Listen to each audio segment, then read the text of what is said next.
where your brackets are flawless. We've got everybody today. Your bracket's undefeated. My bracket's undefeated. We got plenty of bracket talk we're going to get into over the course of the next couple of hours as we break down everything that everybody needs to know. Trust me, if you stick with us, your brackets will be flawless. We will cover both the men's and the women's brackets, obviously, as we get through all of it. So, Caroline, let's just get right to it. Let's get right to the joy of the men's bracket that we experienced live last night in our bracket shows, and you've got a bracket show coming today for the women's side also. So, from the men's side, let's just start with the tops, the one seeds. Any shocks for you out of the ones? Having Duke as the #1 overall seed, just given the sheer amount of injuries that they're experiencing, which clearly affected them in the ACC tournament, that maybe I would say that's the one, I don't even want to use the word shock because I don't think it was a total and complete shock. I don't think that anyone, at least at the top of the bracket, got totally and completely screwed over. Houston, even as a 2, as the #1 2, if Houston wanted to be a 1 seed, then don't go on a 3-game losing streak toward the end of the season. If you want to be the #1 overall seed, then pull off that upset against Arizona in the last game of the season. So overall, with Duke, Arizona, Michigan, and Florida, they got it right, Fitz. Yeah, they did. I agree. I think the Duke portion of this is interesting simply because the committee chair last night afterwards did say that injuries factored into some of how they seeded teams, but they believe Duke will be healthy by the time they need to be healthy, which is a very subjective concept to me. I'm like, hey, we're taking a look at it. We've talked to doctors. I feel like we're living Max Crosby all over again. Is there a specific day? By March 24th, everyone is, I'm going to snap my fingers and magically going to be okay. But the fact is the body of work for Duke does reflect that they were deserving of it. I think we're splitting hairs because honestly, I think the committee did a really good job. I look all across the board, and obviously Miami of Ohio was something we all had our eyes on. But I watched last night, and I was sort of weirdly reminded that by having 68 teams in, it's more of a matter of who's playing who and less of a matter of who ends up where. So I think they did a really good job. Was there a seeding that really shocked you in the process? In a good way, I would say Purdue, because all reports and all predictions, all of the bracketologists had Purdue as a 3. But you have to conference tournament games have to matter. Conference championships have to matter. And if you don't consider them when you're, filling in your final bracket, then why are we even playing them? So I think Purdue, earning the 2 after beating Michigan, I think it was a shock in a positive way. You win your conference tournament, you should be able to get a 2. So I agreed with that.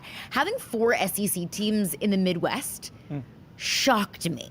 And I know that with conference realignment, when you have these super conferences with 34 teams in them, then you're going to have at least more overlap than we are used to, at least in the past. But in the Midwest, we are poised for a Tennessee-Kentucky matchup in the Sweet 16. That would be the 3rd time we get that matchup, and a potential Tennessee-Kentucky matchup in the Sweet 16 for the 2nd year in a row. We couldn't have maybe shook things up just a little bit? I'm with you on that because it sort of bothered me. I mean, the committee chair, again, acknowledged, hey, we tried to avoid some rematches. There was just nothing we could do. And I was looking at the East, which we'll get into in just a second.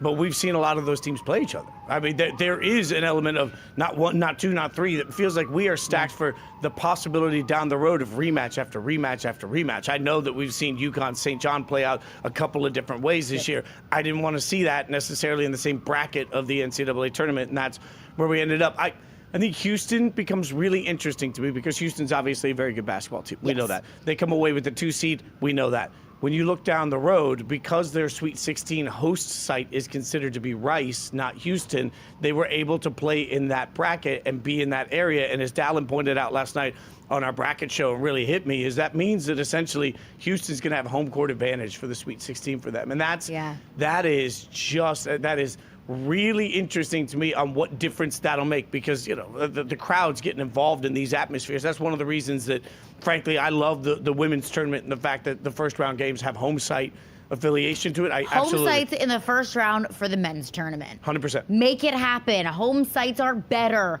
Listen, College Football Playoff Committee, we want more home sites, as many home sites as possible.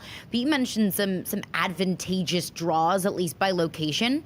And I know we want to look ahead to some Sweet 16 and Elite 8 and some potential juicy, sexy matchups that we could have later in the tournament. But if I want to look at an early tournament matchup in the first round, Miami draws Missouri, which is a really difficult draw, but they do it in St. Louis.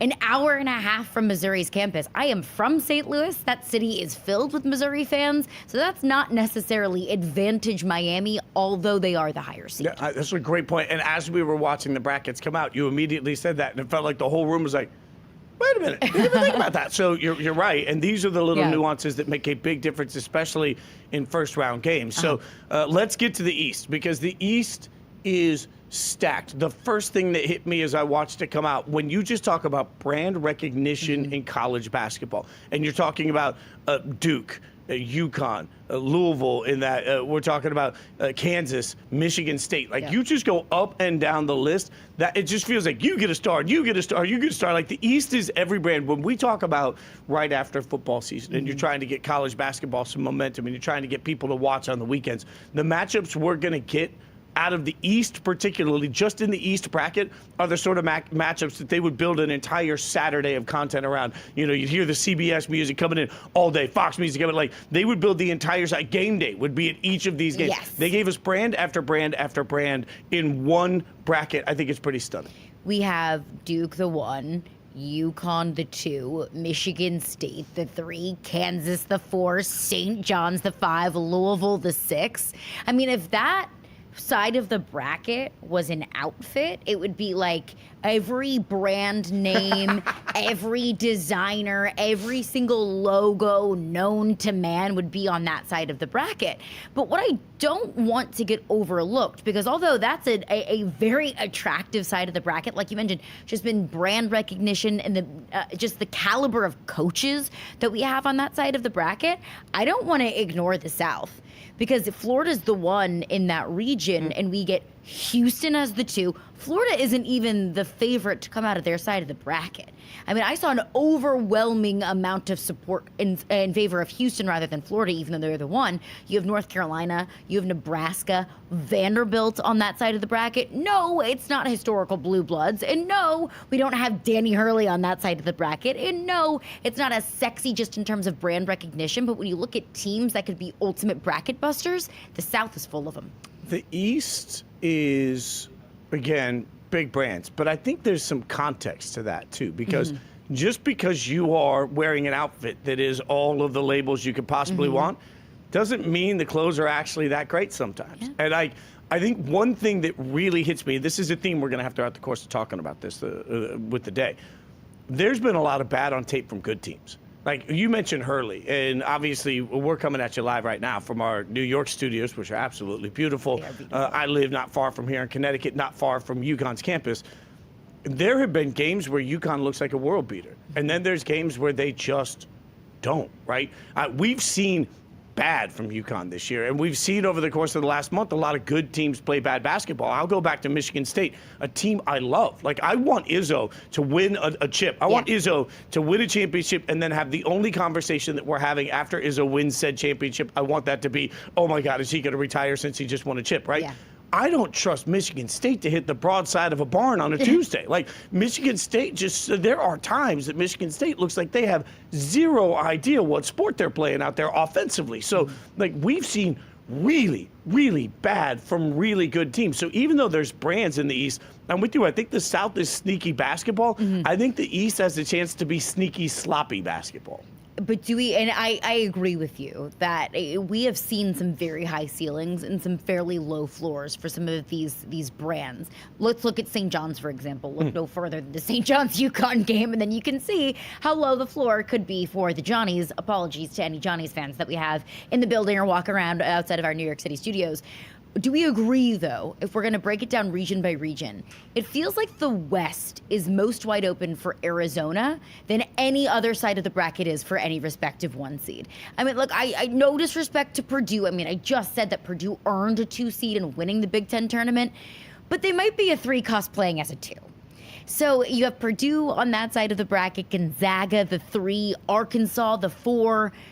And look, it's no disrespect to any of these teams, because I think Arkansas absolutely can make some noise. I think that Darius Acuff, when he plays at his peak, they can beat anybody in the country. But compared to Duke's draw, compared to Florida's draw, Arizona's path seems very, very clear. Yeah, I mean, look, the guys, as we were sitting and watching it come out, there were actual giggles in the room from Arizona's. And you're looking at it. If everything went chalk, Arizona would have to beat, they'd have to beat Long Island, okay. Then they'd have to beat Villanova, Wisconsin, all the way, Arkansas, to get to the chance to then take on Purdue. If Purdue things go team, chalk, yeah. if everything goes chalk. If that's your worst case scenario, I'd take that road all day and twice on Tuesday to get to a championship. Like, I'd take that. And you say no disrespect. I'll just say flat out disrespect. I get some of the ways that we're trying to talk about Purdue right now, but there is a real question. And this is something that, having sat next to two guys that played a lot of college basketball last night, I think it took 30 seconds for them to start telling me over and over and over again, it's all about guard play. And I know Braden Smith has been a very, very good guard for Purdue.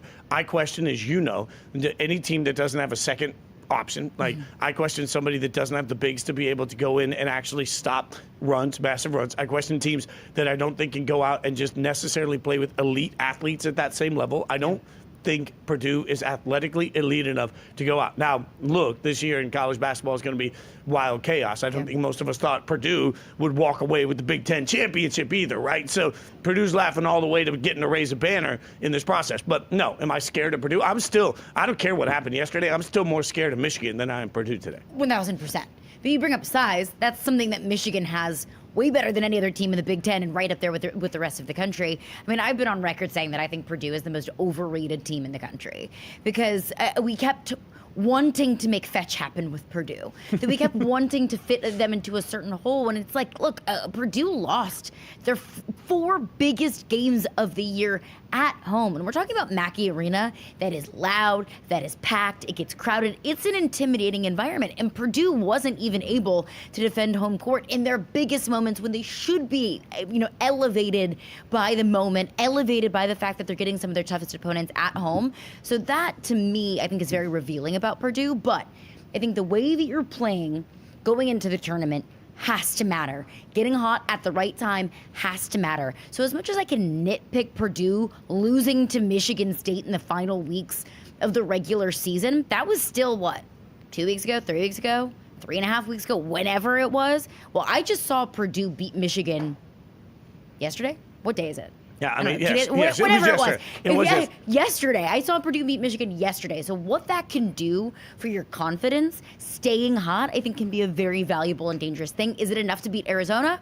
Probably not, but... I mean, look no further than the fact that we watched UConn embarrass St. John's a few weeks ago, and we talked about it. And then how did that all turn out? You mentioned Acuff. Obviously, Arkansas, Acuff going to have a lot of eyes on him. It feels like there are we talk a lot about the young stars of college basketball. Acuff feels like he has a lot on the line in reputation, in draft stock, in the way that we perceive his next step in this tournament.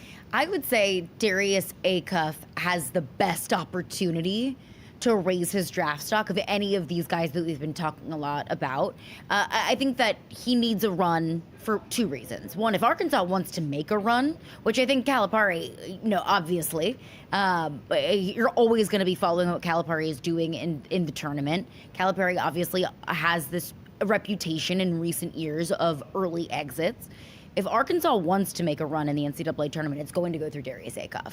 Arkansas goes as Darius Acuff goes. So it's a team thing, and I think it's also a draft stock thing. I mean, we're talking about A.J. Debonsa and Cam Boozer and Darian Peterson in the 1, 2, 3 of the NBA draft. That's likely how things are going to shake out. Darius Acuff gets talked about almost like in that second tier under those guys. But I think, legends are made in March. Your money is made in March. If Darius Acuff is able to make Arkansas go on a run, I think you're going to be hearing a lot about Darius Acuff's draft stock skyrocketing even more than it already has. Yeah, I had several people yesterday text me and say no story is going to be overhyped over the course of this tournament, more overhyped than Acuff and Arkansas. I would argue Peterson, though, for everything that's happened, for everything that has been happening in college basketball, to Peterson, who's been so unavailable for Kansas for months at this point. We will forgive and forget every ounce of that if he goes on one of those runs. If he goes on one of those Ja Morant type, oh my God, I just took the tournament over and gave you 20 different highlights and everybody sits like, I don't even know that his team has to win. I think if he just goes out and absolutely hammers everybody and he shows us the best of who he can be, all of a sudden, all is forgiven. There is nothing that makes us forgive everything in October and November more than just a little bit of March success, and we'll see if Kansas is poised for it. Because Kansas, as we've told you on the show, the analytics show you, every single major category, Kansas is a better basketball team without Peterson on the floor. So if they don't outperform with Peterson in the tournament, a lot of questions will need to be answered. We are just starting the bracket breakdowns. We're going to have plenty of guests. We're going to get you everything you need to know. But coming up next, from the men's side to the women's side, let's give a little bit of love and hype to a bracket that looks absolutely fire. We'll break it down so you know what to break down next on the women's bracket.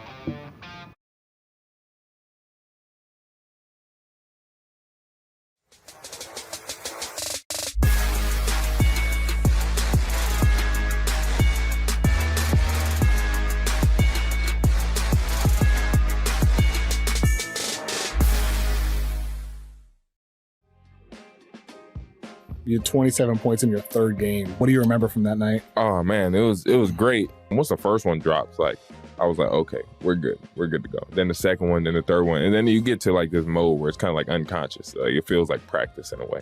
It was just like every time I shot it, it was like I was outside playing on just like my mini hoop. You know what I mean? Outside in the front yard. It also, I think, gave my teammates confidence too. Like, damn, he probably can shoot. You know what I mean? So we should get him the ball.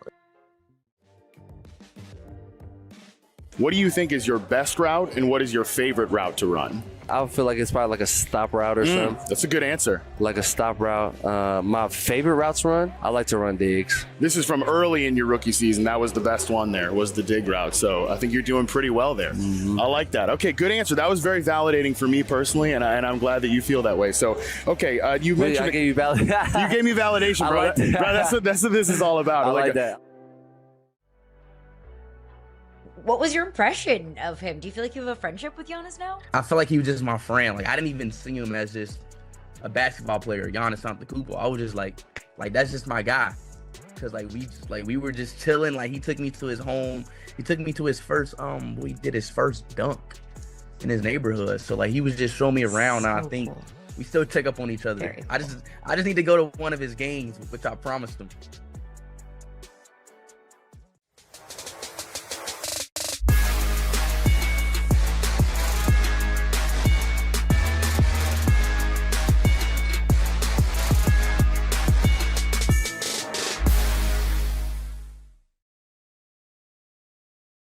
Mayhem brackets are now open for your shot at $50,000. Fill out your men's and women's brackets for a chance to win $25K in both tournaments. Visit yahoofantasy.com/bracket mayhem to fill out your brackets now. Trust me, fear not, we will set up a bracket for Yahoo Sports Daily, mostly so that we can trash talk each other unless I lose, in which case we'll just never acknowledge that No. Okay. We will acknowledge it every single day until the end of time. Well, I'm no longer that excited about it, but I'm still going to do it. Right? I won one time in my life. I won an entire, like a bunch of music guys in Nashville, studio guys. I won the whole thing. I won it, and I came in swaggy walking. What was your strategy? Just close your eyes and point? No, I put work at, like, it was one of those, like, I was watching. I was studying, never got breaking paid. down film. Never got paid by anybody. Pre-Venmo, I never got paid by anybody. You get a gift card, and you're gonna like it. That's why you do Bracket Mayhem. Then Yahoo takes care of everything for you. All right, so we're at the Yahoo New York City offices. Beautiful facilities. Thanks to everybody who's helping make this show happen today. Let's get into the women's side of this, because we've already done the men's bracket. Look at the women's side of it, and obviously, I've said all year this is a one pony race, right? All year I've just said this is pointless. UConn's going to win it. Just give it to them now. That's Connecticut bias of you. Yeah, it is. But you're not wrong. I do feel like, though, after looking at the bracket last night, I will admit that I think I've overstated this a little bit, because there is, when you talk about these ones particularly, you're talking about a Texas team and a UCLA team that were really good, and I refuse to give up on Don Staley. So I think the one seeds are here to make a statement. Well, and there's one team that you missed out on as well. Like, we're not going to count Don Staley out. If you're a South Carolina fan, you book your flights to the Final Four like in September, and you don't feel bad about it. But also, let's not forget that Vic Schaefer's Texas team went into Greenville, South Carolina in the SEC championship game, which is a home game for the Gamecocks, and they beat them. And they beat them handedly. Every time it felt like South Carolina was ready to go on a run, Texas said, not today. So, Texas absolutely is a national championship contender here as well. But, if you want to look at the bracket, I thought that there was a very fair case to be made for UCLA to be the number 1 overall seed. UCLA beat Iowa in the Big Ten championship game. Iowa, a top 10 team in the country, and UCLA beat them by 50 points. By 50 points. UCLA is just absolutely clobbering everybody. So I thought there was a fair argument to be made given the strength of schedule, given the number of quad 1 wins versus UConn. And look, the Big East is not the Big Ten.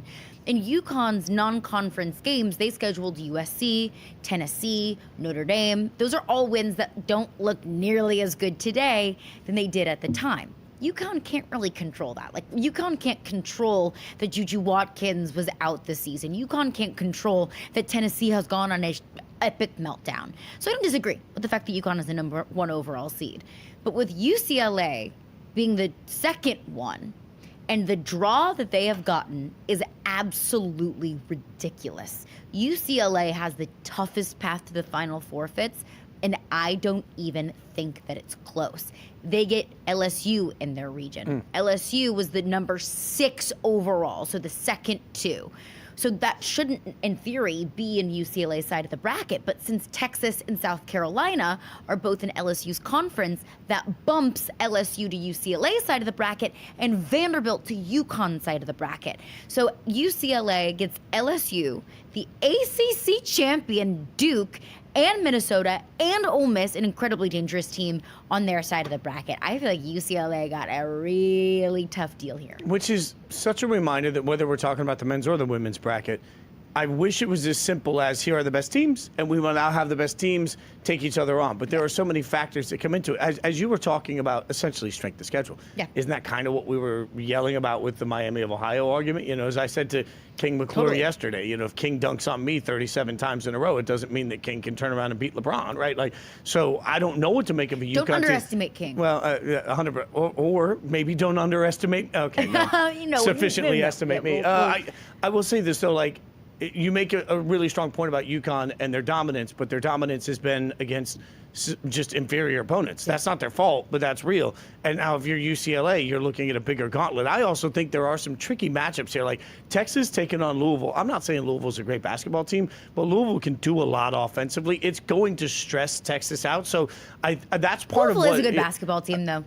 They're not at the same... To me, they're not at the same level as those top 4. No. But No. Their ability to get, I keep talking about secondary scoring from everywhere, right? Mm-hmm. Their ability to spread the ball however they need to will tax Texas defensively. So then I'm sitting here, and that's, I think, the discovery I had last night this morning as I'm looking at the bracket. I felt like this was a one-trick pony, and then it turned into a 4-horse race, and then I started looking, and it's actually, 6 or 7 teams that could be disruptors in this bracket, even though it has felt like this has been a dominated college basketball season. There are some fascinating potential matchups in these brackets, so let's just assume that everything's going chalk. And if you are newer to the women's game, first of all, welcome. What took you so long? The women's bracket is so much chalkier than the men's. You don't see Cinderellas nearly as much as you do on the men's side of things. You don't see massive upsets. I am hard pressed to find a world in women's basketball, at least as currently constructed, where a 16 beats a 1. So if you want to just go according to chalk, which I think is fair to do, if you want to look at the Fort Worth region, Regional 1, we could get a potential UConn-Vanderbilt matchup in the Elite Eight. That is Shea Ralph, who played for Gino Auriemma, who coached under Gino Auriemma for over a decade. We could get a clash of those two titans in the Elite Eight. On the UCLA side of things, we could get a potential matchup of UCLA and LSU in the Elite Eight. Those are teams that are very familiar with one another. They have faced each other in each of the last 2 tournaments. LSU won in the Sweet 16 2 years ago. UCLA won in the Elite Eight last year. So those are 2 teams. There's some friction going on there. There's some drama. There's some tea. If you want to look at the Fort Worth region, we could get NC State and Tennessee. We will get NC State and Tennessee in the first round. That's a rematch of the first week of the season, and then we'll get potentially, if things go chalk, in the Elite Eight, potentially South Carolina and Oklahoma. Oklahoma went into Colonial Life Arena earlier this season, and they beat South Carolina in overtime. So there's at least some juicy potential matchups that we could get. There's not an easy path for any of these ones. look, I'm not questioning the committee, but I just hate the fact that Iowa State ends up with a likely second-round matchup against UConn. Just because Audie Crooks has been one of the most phenomenal stories, and I really wanted to see this long, incredible run for her. But I have a hard time imagining that they can slow down UConn and their ability, especially UConn scores. But man, as a fan of Audie's game overall, I'm bummed that that's where it's going. I agree that Audie Crooks is a certified superstar in this game, but I also am not going to make the assumption that Iowa State's getting out of the first round. My co-host on Hoops 360, Cassandra Negley, she lives in the Syracuse area. She watches a lot of Syracuse basketball. That's Iowa State's matchup in the first round. Syracuse is going to be a tricky out for Iowa State. So even if they get past Syracuse, I mean, they're running into the absolute buzzsaw that is UConn. Okay, so then what star do you think is out there most set up for success that could come out? Who can come out and just really shock the world? Well, I don't think it's necessarily shocking the world, because if you don't know her, now you know. It's Madison Booker at Texas, and it's Rory Harmon, who's kind of her Robin, who doesn't necessarily pop out on the box score, but she is such an important part of the way that Texas wants to play. But I think it's Madison Booker at Texas. I think that Texas's path to the Final Four is probably the clearest paved path in the Fort Worth region. Like, I feel like it's fair to say you can put Texas in the Final Four in Sharpie. So I think that's a great opportunity for Madison Booker to continue to build upon the brand that she has built for herself. But if you want to talk about whose path is most important, I think it's Flau'jae Johnson at LSU. Flau'jae's been kind of a no-show in the biggest moments, in the biggest games for LSU. That she hasn't elevated her teams the way that a veteran player, a veteran superstar player, needs to elevate her game. But if Flau'jae Johnson and Mylasia Fulwiley both play at their ceilings, I would not be surprised to see LSU upset UCLA on their path to the Final Four. It's only interesting Non-homer take. to me because Flau'jae is a star as a human being, and she's a star as a player, but there's an expectation for her to be a superstar as a player. So to your point, you know, there is this moment of elevation that we expect from somebody that has as much brand recognition and basketball recognition. Like there are some athletes that are better brands than players. She is not that at all. But I do think that there is this ascension that we expect from her to become, just because all eyes have been flocked on her for a minute now. Yeah. And then the expectation is, all right, now you're going to do this thing that we think is even better. Like just reaching star status isn't enough for where we perceive her to be. It's important for her to come out and have massive, I think, individual success to play the best that she can play. Individual success, draft stock success as well, because we've seen so many other superstars boost their draft stock, while I think Flau'jae has been dropping. I mean, you miss free throws at the end of very tight games, and you can point to that as being the reason why LSU lost to South Carolina at the end of the regular season. When you are a leader and a veteran with a ton of experience, you need to be making some of those gimme shots, and Flau'jae hasn't been able to do that. But Flau'jae started her collegiate career winning a national championship at LSU. This would be the perfect opportunity for her to put a cherry on the top of her career at LSU that has been, star-studded, to say the very least. Our coverage is just beginning. Cass is going to join us. Cass Negley will join us a little bit later to get some Final Four picks for you. So trust me, we're here to help you get your bracket filled out. And of course, you can watch Caroline, Cass, Ice Young, and Jordan Robinson today, noon Eastern, across the Yahoo Sports Network. They'll do a full breakdown to make sure that your bracket destroys everybody else's bracket. There's no prisoners. We are just going to go in all out. Victory comes from watching that show. No mercy. That's the way it's going to go. All right, from our takes to some Vegas perspective. Coming up next, we will get Ben Fox's thoughts on how Vegas is treating this and what stood out to him about the brackets so far.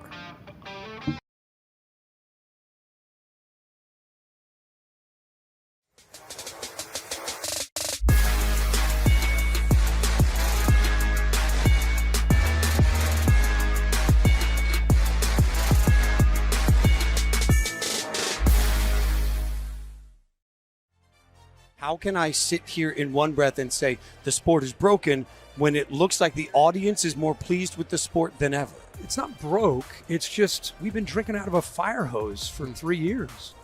But it can't just be pay them, kick them off the team, next guy, next team.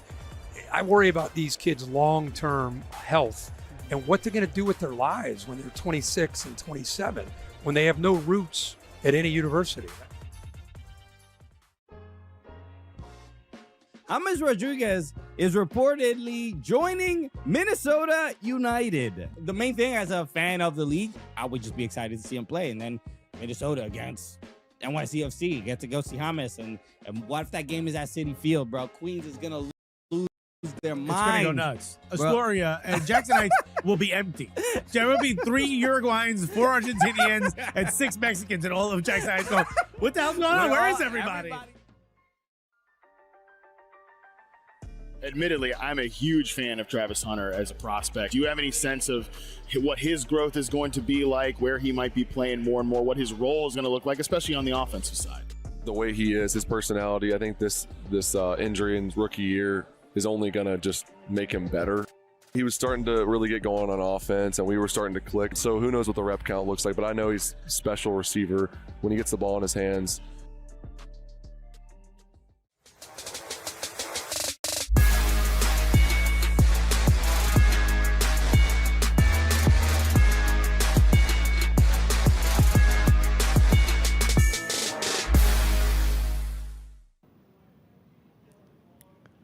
What you see in front of you are the tournament odds. Duke plus 300, Michigan plus 350, Arizona plus 400. These according to BetMGM. And we're joined now by Ben Fawkes, our senior betting analyst here with Yahoo Sports. What do you make of it? All right, we were all eyes. I mean, it was taking seconds for everybody to just, like the cat typing keywords to figure out. Immediately this year. Yeah. How do they get it out so fast? I mean, they have all the power ratings, right? So you're kind of just comparing this team versus this team. The seeds don't matter as much, especially because you're just looking at the opening lines, right, for some of those. So it's just team A, team B. Let's take a look at it. Go from there. You don't have to worry about that as much. Now, some of the futures odds, you have to be a little right. What does this team play in the Sweet 16? But they can get those up pretty good. I think this was the fastest year ever. It was like moments after we had these lines out. I mean, there were brackets that weren't announced. Like, they would have the East lines out before the West was even announced. I was really impressed. Okay, so when you've seen it all, is there a top seed that you look at and say, uh-oh? Yeah, I mean, I think we do have a situation this year where we have the top seeds are a bit above everyone else, right? So talking to one odds maker, he had Michigan, he had Duke, he actually had Florida as his second power rated ranked team. But you kind of have those 2, 3, 4 teams a couple points ahead, the point spread of the other teams.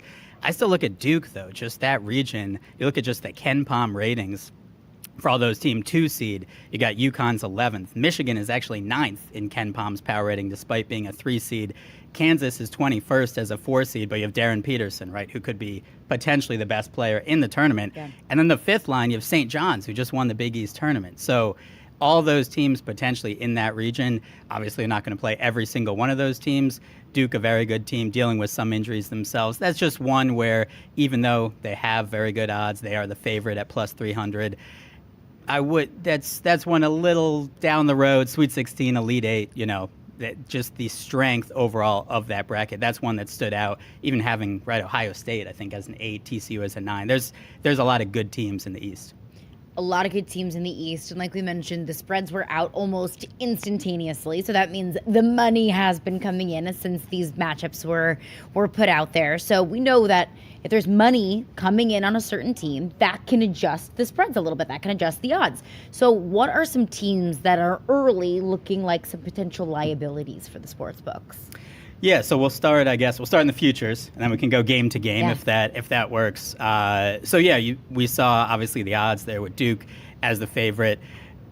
Kind of a drop off, right? So we saw Houston plus 900, Iowa State a 2 seed 19-1, Illinois 20-1, all the way down to Kansas at 40-1. At BetMGM, biggest liability right now is UConn. Little maybe unexpected. Michigan has the most bets and most total dollars wagered, which you'd probably expect throughout the season. And they were a little further up or down the odds board, right? Moving. Yeah. There is one wager, which we'll see. A long way to go. $1,000 on Miami of Ohio. 500-1. They got to win the first game first before they're winning a national title.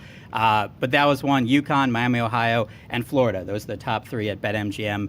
And St. John's, interestingly enough, talking to a different odds maker, they had well into 6 figures liability at St. John's. Now also a sportsbook based in New Jersey, so some geographical reasons there as well. But that was one, St. John's, that they were looking at. Another interesting bet as well to call out, $100,000 on Purdue to make the Final Four at 6-1. So couple of other big ones there, but UConn is one of those. I think sportsbooks will be in okay shape, though, because as we were just talking about, those number 1 seeds, I think those lower odds, they're not going to be in as bad shape if they make it as far. And right now, it looks like those number 1 seeds are going to make it pretty far in the tournament. So in that opening round, do we have some sharp action that makes you think, okay, they see something we don't see? Yeah, I mean, this is going to be interesting as we talk about both the sharp action and then whether or not we'll have a lot of upsets, right? And sometimes those work against each other. Certainly one that stands out, High Point. That's one open, the 12 seed, round 11.5, 12.5. They're down at some books to 9.5 against Wisconsin. A lot of sharp action on them. South Florida as well, the 11 seed, plus 6.5 to plus 5.5 against Louisville. And then a couple getting bet up as well. So Illinois against Penn. Penn, we saw that dramatic winning the Ivy League title. Illinois opened 21.5 at some books. They're up to 24.5, which is a massive spread for a 3 seed. Kansas as well, the 4 seed, moved up on some sharp action, minus 13 to minus 14.5 against Cal Baptist. And then the 8-9, Georgia, St. Louis, Georgia, moving from 1.5 to 2.5. So those are a couple, but we've seen a lot of those spreads move up for the favorite as opposed to kind of move down for the underdog. And we already have seen those spreads be pretty large. So we'll see if that leads to fewer upsets, as we'll discuss, but some sharp action coming in on those favorites and pushing those lines up even further. You mentioned some upsets. Let's get into that, because last year we saw all 4-1 seeds in the Final Four. There was only the second time in tournament history that's happened. So I would be hard-pressed to believe that we would get it 2 years in a row, which means we could get some madness this year? I hope so, right? It's always better. It's always better with some madness. Yeah, last year only 13 outright underdog wins in the entire tournament. That was tied for the fewest of any tournament since 1985. So, not a lot of upsets. The first time, now we've had 3 straight tournaments without multiple double-digit seeds reaching the Sweet 16, and last year was 10-seed Arkansas with John Calipari, which doesn't really feel like a Cinderella, right, as much. But we've seen kind of with maybe the transfer portal, rise of NIL money, and we've seen these spreads continuously grow, right? And I think that's something we've seen as well in the first round this year, too.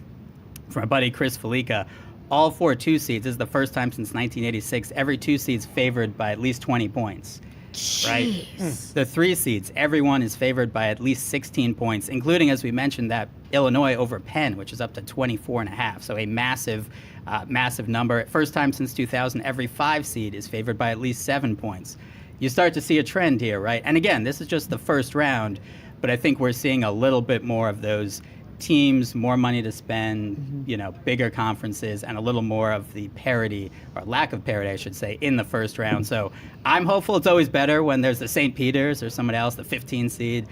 But we'll see. We're not confident there's going to be as much madness, at least in the first round, by those point spreads. Contrarian hot take. I think there's going to be wild chaos this year. I'm just going to keep manifesting it. Yeah. All right, so there is strategy to this. Are there any sort of tips that bettors should follow when they're figuring out what to bet on in March Madness?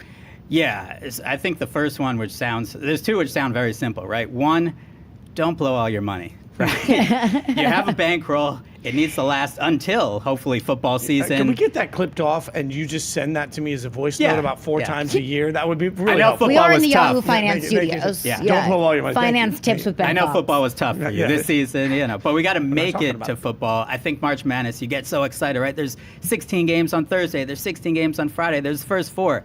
How much do you actually know about all these teams, right? I can say, I cover this. Each year, college basketball, you start to kind of get to later and later with the Super Bowl and everything else. As a casual fan, you just don't know that much about these teams. So I would recommend not betting as much in maybe the first round and going forward. You see these teams and you learn more and more about them. So you're going to have an opinion on the teams that win, right? Potentially cover in the first round. In the second round, Sweet 16 going forward. So I would have a lower bet size to start. Maybe if you want to increase that bet size a little bit over the course of the tournament. Remember, you don't have to bet every game as well, right? Odds makers have to put them up. You don't have to bet all of them. And then when you're doing your research, Yahoo, KenPom, some of the Bart Torvik advanced analytics sites, if you do find an underdog that you like, it's worth it to put a little sprinkle on the money line as well, right? Maybe half the size, a little less, so that if that underdog does cover and then potentially wins, you kind of double dip a bit. So if there is more madness, then you cash in some there. But the biggest thing is just don't go too crazy with all the first day. You got 16 bets. All of a sudden, you're 2-14, and you don't have enough money to even bet the weekend. You know the funny thing, Caroline? Like I never thought about it until you just said it. Could you imagine any of our friends walking in on a given Thursday and be like, "All right, I'm about to bet 16 NHL games today for teams I know nothing about." Are you okay? Yeah, it's like I know nothing about the Canadians, but they don't have a better. But that's what. That's Let me fire on everyone. Yeah, that's essentially what everyone We're here. does. We'll do it. Tis the season. That is March Madness. You mentioned how so many of the spreads, like the 1 seed's overwhelming favorites, 2 seeds, but there are a couple of instances where the lower seed is actually the favorite in some of these first round games. I look at Iowa, the 9, playing Clemson, the 8. Iowa is a 2.5-point favorite. How should bettors approach some of those games? Yeah, so I think it's pretty much kind of looking at how you would any other matchup. So the odd makers are going to set this right by power ratings. And so you look at Ken Pom is something that odds makers have looked at forever. It's one thing that they use as well when they're generating their power ratings. Iowa's 25th, Clemson's 36th, right? Iowa 2.5-point favorite. That's roughly, I think it's about 3 points in Ken Pom in terms of net rating, right? So that's roughly kind of how they're setting that. Same thing, Utah State, the 9 seed against Villanova. Utah State 1.5-point favorite. Utah State 30th in net rating and Villanova 33rd, right? So again, pretty close.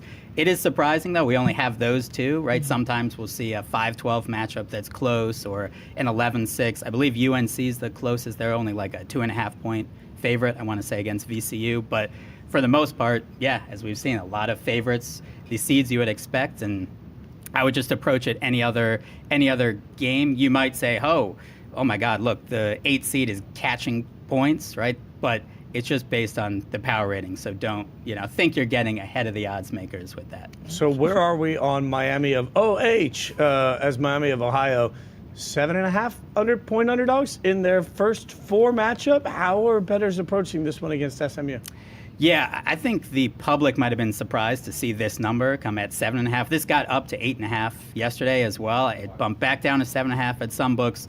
They are 31-1. I don't think they have a quad 1 win, right? If I'm incorrect. So they're a team that just by those power ratings. One odds maker told me he'd have SMU -9, and he would bet SMU -7.5 if it stays there, which it currently is. It bounced back and forth. I think the public right now is going to be on Miami of Ohio. That's what we've seen in the very early betting, as you'd expect. This team, they've only lost 1 game, and now they're getting 7.5 points. But just remember, they're in the first 4, right? They barely made the field, and odds makers are giving you a little indication as to kind of what they think of this team compared to SMU, which I don't think anyone thinks is a world beater. I want Miami of Ohio to go on a Me St. too. Peter's-esque run. Yeah. I feel like they are the mascot for March Madness this year. Like everybody except for Bruce Pearl is rooting for Miami of Ohio. I want them to get absolutely lambasted by 40. Why do you hate fun?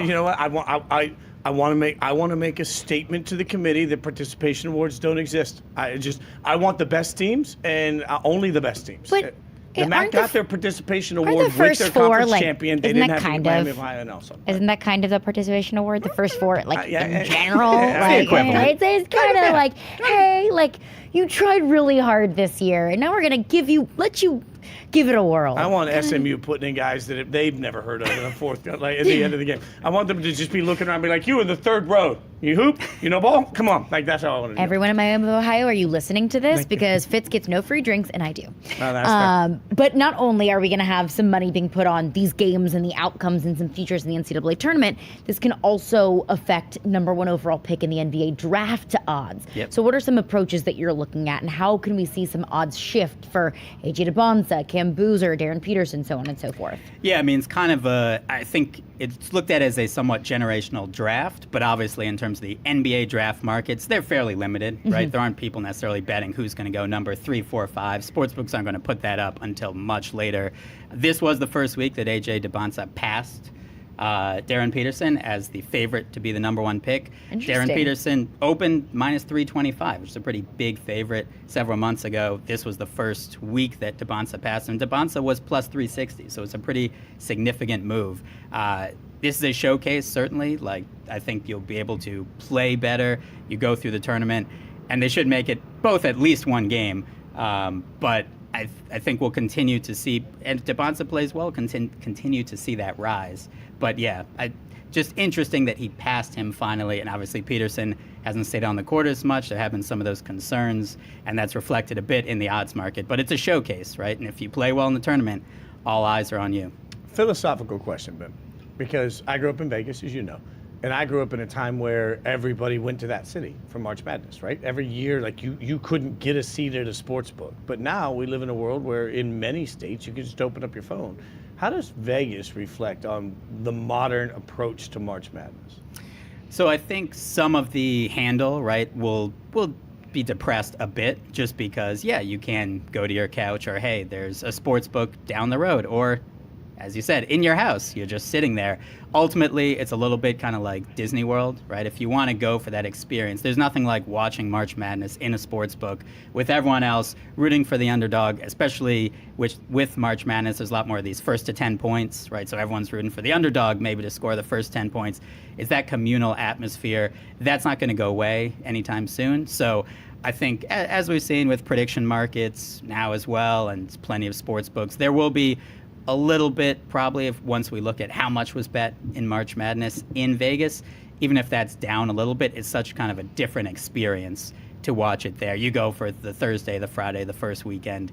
It's just a little bit different than watching on your couch or even with your friends. This is the annual time of the year where I just consider, could I take one wall and just floor to ceiling, left to right, the entire wall with just TVs? So one of these days, build my own sports book. My future husband has been trying to do that, has been trying to bump the number of TVs that we have in our living room, and I feel like trying is the key word. Trying is the key word. Unsuccessful. Yeah. Why don't you go ahead and you can get as many TVs as you want and put them in a room where we can close the door, and then that can be your man cave. That can be your little betting cave. As a person with multiple TVs in my living room, I'm the wrong person. Seems like a good alternative, a good compromise. Yeah. Points for Dylan. I subscribe to the belief of feng shui and Martha Stewart that we have to make our living room look nice before it is practical in the month of March. Quickly before you get you out of here, we can talk about all of these crazy Cinderellas and upsets on the men's side of things because we get them nearly every single year. We don't as much on the women's side. It's very chalky on the women's side. So are there any betting advice or tips that you have for people that are looking to sprinkle some money on the women's tournament? Just how much do you believe in UConn? Right? I think ultimately sometimes they're, I think, minus 275. They're the biggest favorite in the last 4 years. South Carolina was the favorite the last 3 years and only won it once. But it's just a question of how much better is UConn. Are they only minus 275 better? Usually the top seeds make it to at least the Final Four. Right? It seems like that's probably what will happen with UConn. I think I saw they were a 54-point favorite in their first round matchup. So I think they'll probably get through that. I think they'll lay the points. But ultimately, there's a little more of that, hey, the best teams like we saw on the men's side with the one seeds. The one seeds are good. Maybe there's a little bit of a gap. It's even greater disparity on the women's side. So I think if you like UConn, you might want to just get in early, and it's probably going to be a bet you can at least hedge in the Final Four. We love getting to hang out with you every week, but we love it even more when we're in person. It's beautiful thing. Ben, thanks for hanging out with us. Thanks for all the insight. Busy time for you. So, and then every once in a while, if I just shoot you a text and say I need a reminder, just hit me back with a voice memo that says, don't spend all your money. Great advice. Just because it's there doesn't mean you have to bet it. All right, we'll keep it going as we got plenty more to break down. We'll get back to the NCAA tournament. We're coming up next, a big weekend in the NBA. What does it mean for the Lakers? We'll tell you next.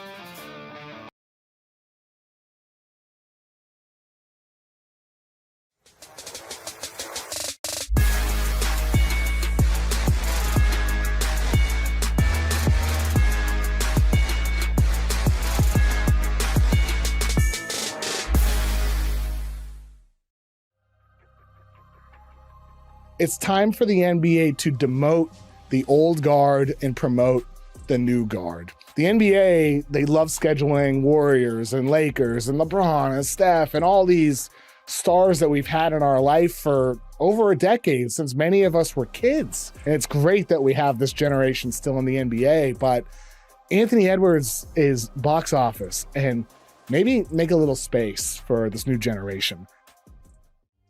One that I've been having a lot of fun with recently is Gronk. So I'm here on Yahoo Sports Daily, and if it wasn't every day, then it'd be called Yahoo Sports Weekly. you know? Like, if it wasn't live, it would be Yahoo Sports taped, like that kind of stuff. So that's the thing about Seattle, is they call themselves the 12th man. And that's one more player than you're allowed to have on the field. So LA's going to have to account for another player that they're not used to.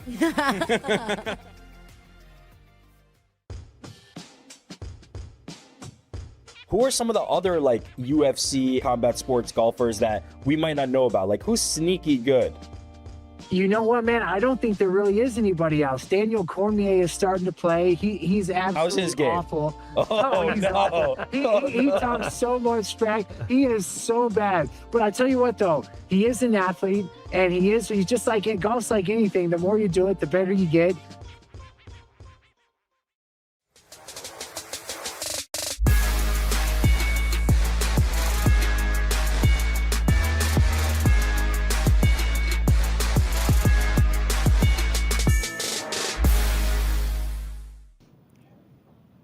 Over the weekend, Austin Reeves did the sort of thing that you always think you can pull off and you never can. He intentionally misses the free throw, gets his own rebound, comes around, and all of a sudden, boom, ties the game. The Lakers get a massive win, and all of a sudden, I'm having to take a step back. And I'm the first to admit, I am the first to admit when I need to eat a little humble pie. I've had plenty to say about the Lakers and why they are not good enough over the course of this. I've had plenty to say about it. But as we sit right now, I'm wondering, we all sort of concede that 1 and 2 in the West is going to be Oklahoma City and San Antonio.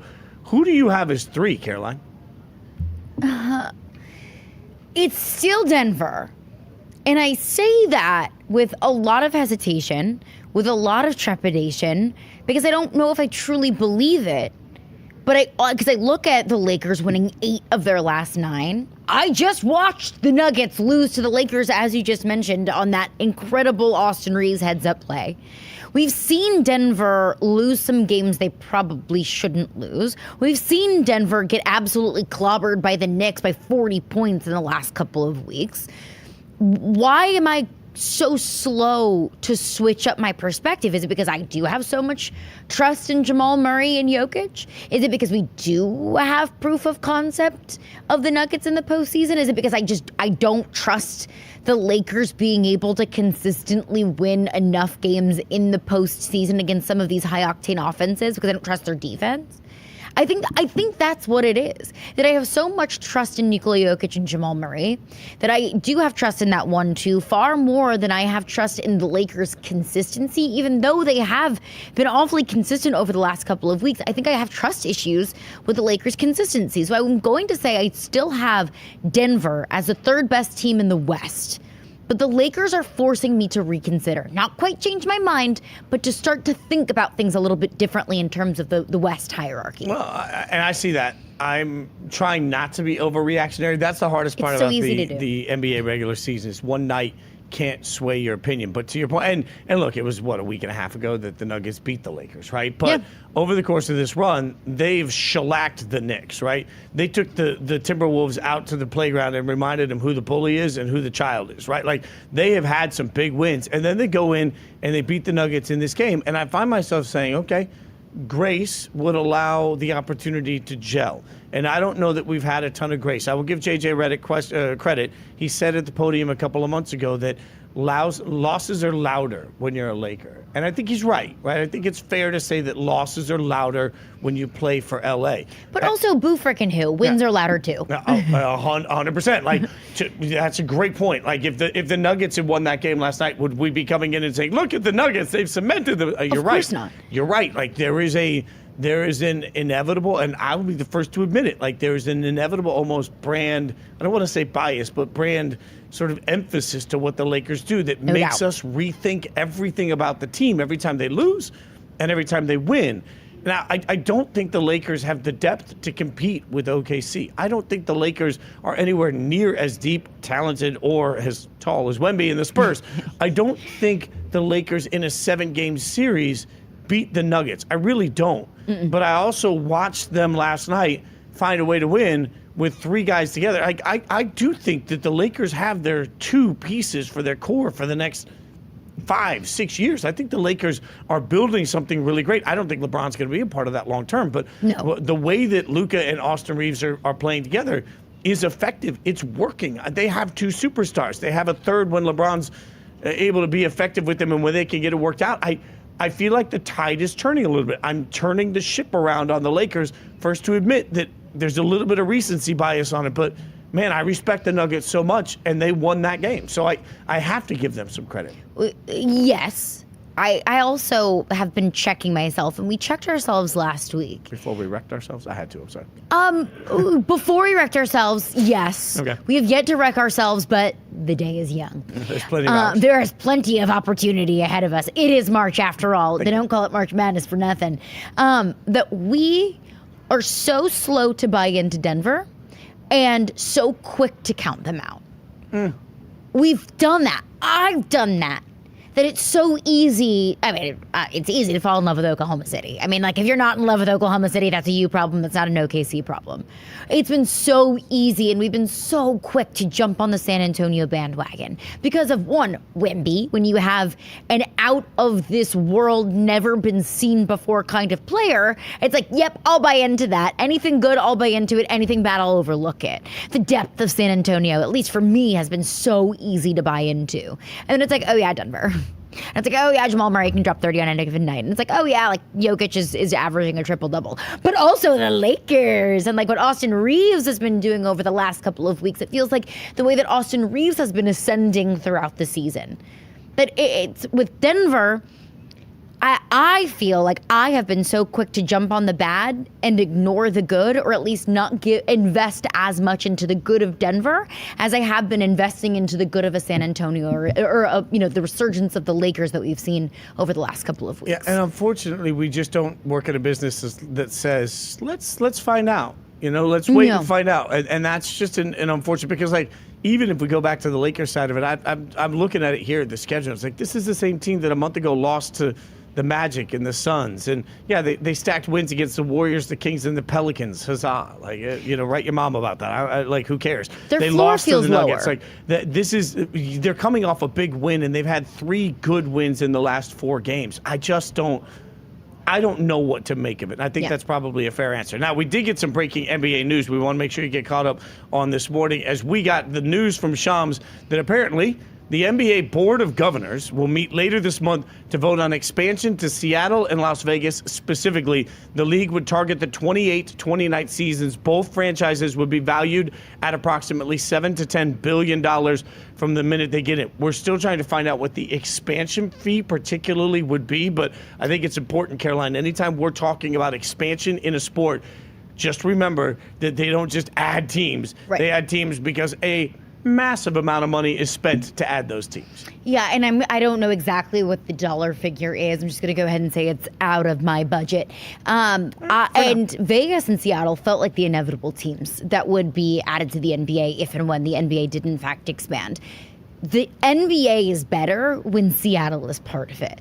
If the Seattle Kraken can be a lesson to anyone, Seattle is such a good sports city. They bring an NBA team there, and it will 1,000% be supported. And obviously in Vegas as well, there's been so much investment into the sports scene in Las Vegas. My question would be, who out there can pay the, let's say, in the ballpark of, give or take, $5 to $10 billion for the expansion fee, on top of, let's just go ahead and assume that there's going to be arenas that need to be built for those teams as well. So let's just say the going price, the ballpark would be $10 billion for the expansion teams. Who can pay that? And is the NBA willing to have Saudi investment into these expansion teams if that is what it comes to? Yeah, or how much private equity is going to start to rule into this? We know that players like LeBron have made it clear that they want to own teams. LeBron has made it clear he wants to eventually be a team governor or part of an ownership group. This is the beginning of a complicated situation. And I will remind everybody that part of the reason they have to vote is because now it results in profit sharing all the way across the board. What's it mean for the collective bargaining agreements? Like, there's a lot of minutia that goes into expansion. As somebody that grew up in Las Vegas, I love the concept of the city that I grew up in, which, by the way, was always a basketball town, having an NBA team. That's a dream come true for me. I absolutely love the idea. I just think that we have to understand that there are a lot of pieces that will have to quickly be. I think the most staggering part to me isn't that they're talking about expansion. It's that they hit it with that 28-29 season on it. That is not a lot of time to figure a lot of details out, not the least of which would also be the influx of a lot of new NBA players, because you're going to have expansion, means more jobs, means more opportunities, also means more eyes on things like this year's draft. So we'll keep you updated on the information as we get it. Plenty to come on that. We'll try and figure out over the course of the week what the best nicknames will be. But in the meantime, we will get back to today being the day of madness. The brackets are out. We're going to help you figure out who your Final Four should be. We'll give you absolute, perfect, undefeated brackets coming next.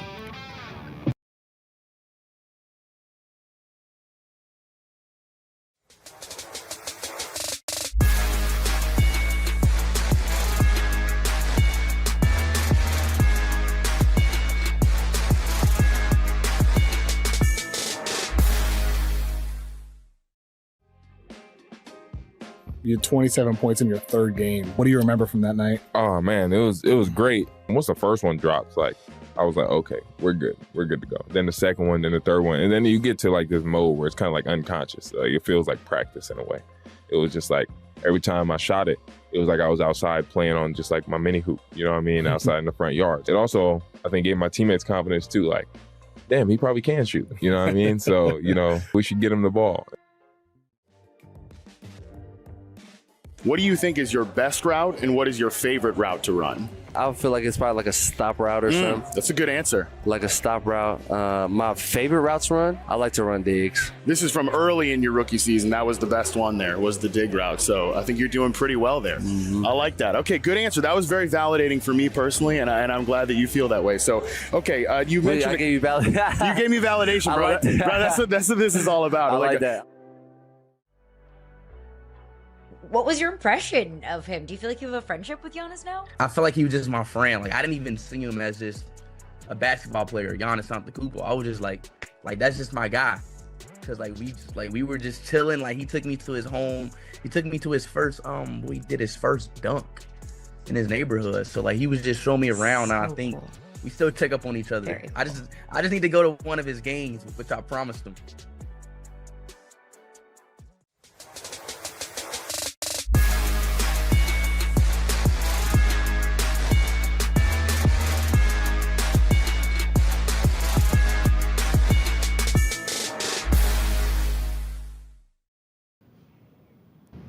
You see the number one seeds right there, but number one seeds don't mean that that's exactly what you need to do. I know. Last year it went chalk, so everybody thinks this is easy. I'm just going to auto-pick the higher seed every single step of the way, but I'm not sure it will be that easy. That's why we're here to help you get caught up on what are absolutely, you know what, these are going to be flawless. We're going to give you Final Fours that are absolutely perfect, because today, every bracket's undefeated. My bracket's undefeated. Your bracket's undefeated. Everybody watching. Your brackets are undefeated. This is the time where we can all talk our talk. And I know we're perfect because we didn't agree on our Final Four. All right, so let's get into it. Let's get you some Final Four predictions. Caroline, when you looked at everything after the dust settled and after the chaos, what was the team you felt most confident? Arizona.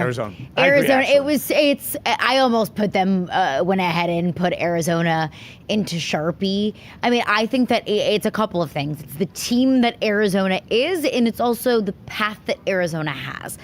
Don't forget, when you are making your bracket and when you are participating in the Yahoo Sports Fantasy Bracket Challenge, think about the path. Don't just think about the team. Don't just think about the resume. Don't just think about how much you love that team in the regular season.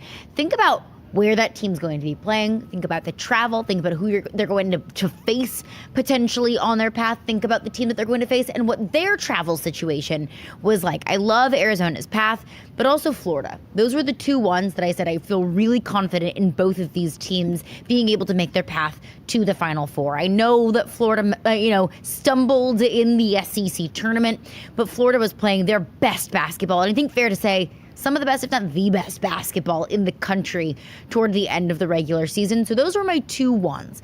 But Fitz, it's not so easy to say that all ones are going to be represented in the Final Four. You mentioned it earlier in the show.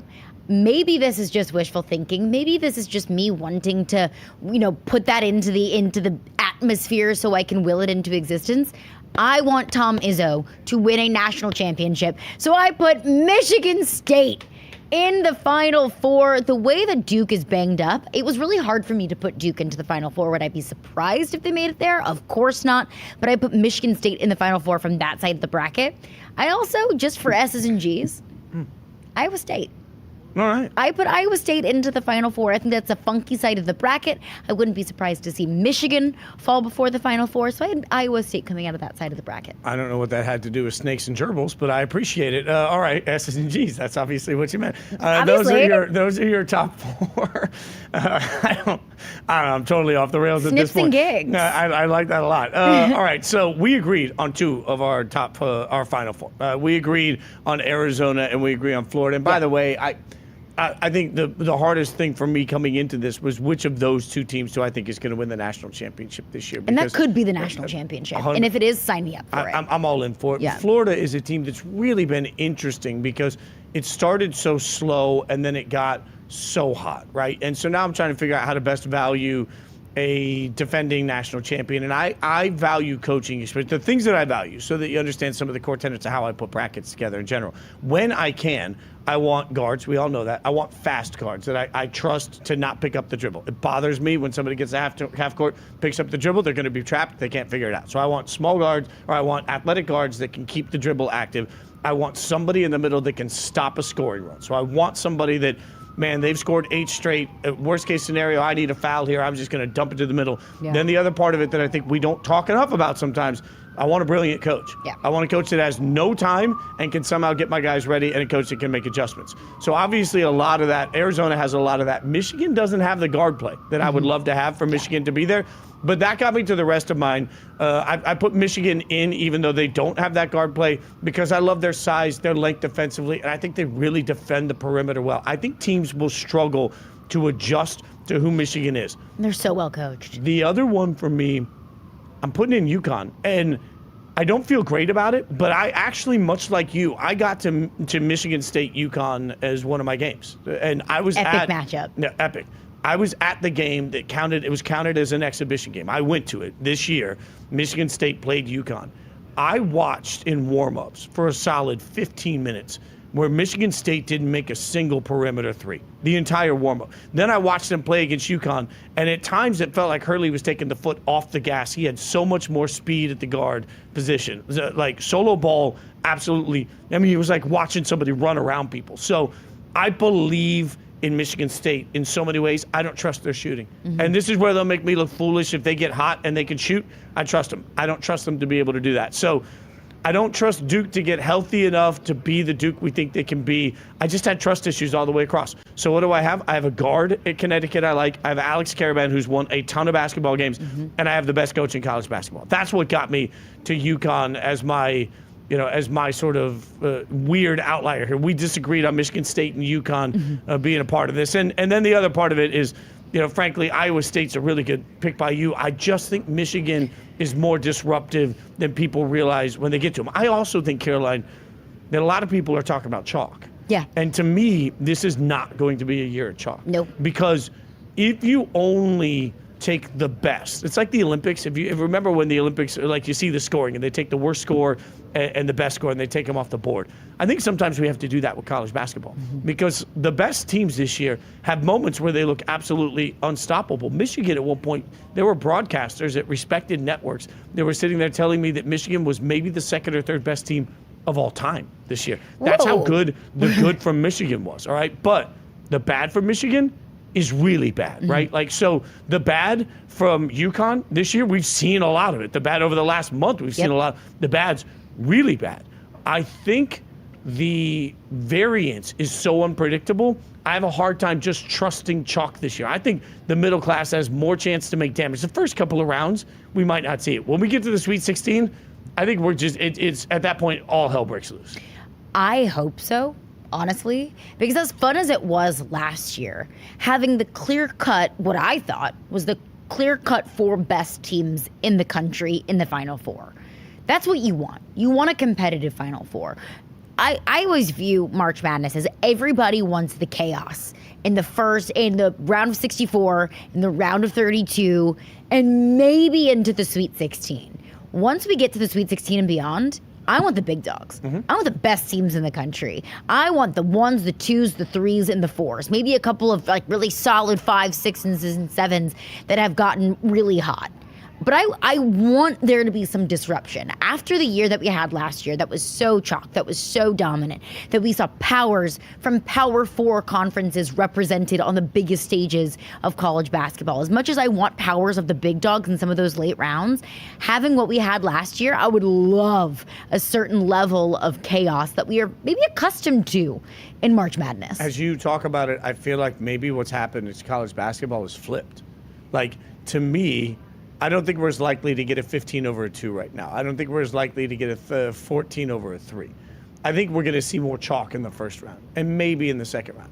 But once we start to get to that spot where we're suddenly, because the best of Kansas, I don't know what the best of Kansas looks like. I don't know that I we've think seen. the best of Kansas could win a national championship. And I also think the worst of Kansas could lose in the second round. Yep. I mean, that's a hard part about this. Like, if Wisconsin plays at the best we've seen of Wisconsin this year, they can be a difference maker. I started this show by questioning everything about Purdue.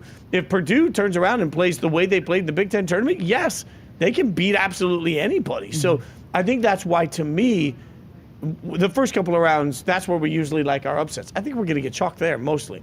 Once we get to the Sweet 16, I genuinely think that on any given night, most of these teams can beat each other. I have no idea what to expect from BYU if BYU ends up down the road taking on Gonzaga. I have no idea what the actual ceiling is going to look like for Arkansas, but I know that if it's good, it's really good. It's really good. The ceiling for Arkansas, I'm not going to say that the ceiling for Arkansas could beat Arizona on any given night, but the ceiling for Arkansas can absolutely make some noise.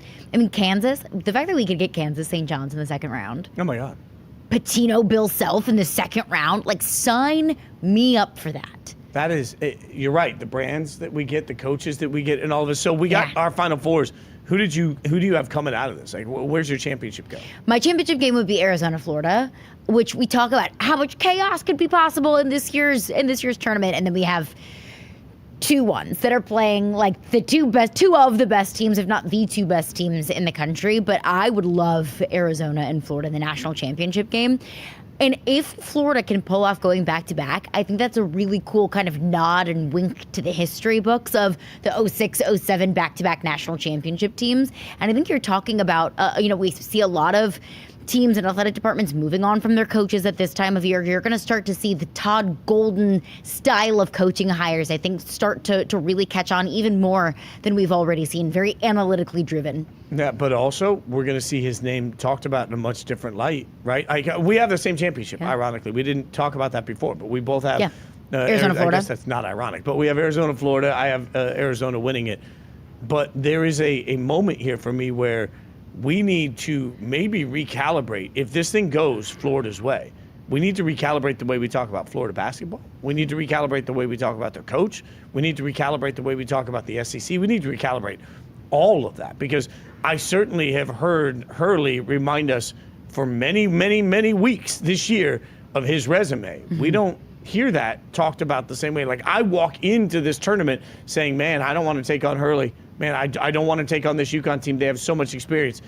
Am I more comfortable taking on UConn with a 2-time national champion head coach? Or am I more confident taking on the defending national champion Florida Gators, who, by the way, have like 87 guys that are 427 feet tall in the middle? That's a fact. Look it up, Google. That's exactly accurate. No, that's the number. Yeah. You bring up, we would have to recalibrate our brains about the SEC, and I totally agree with you. If we had an SEC champion not named Florida, who would it be?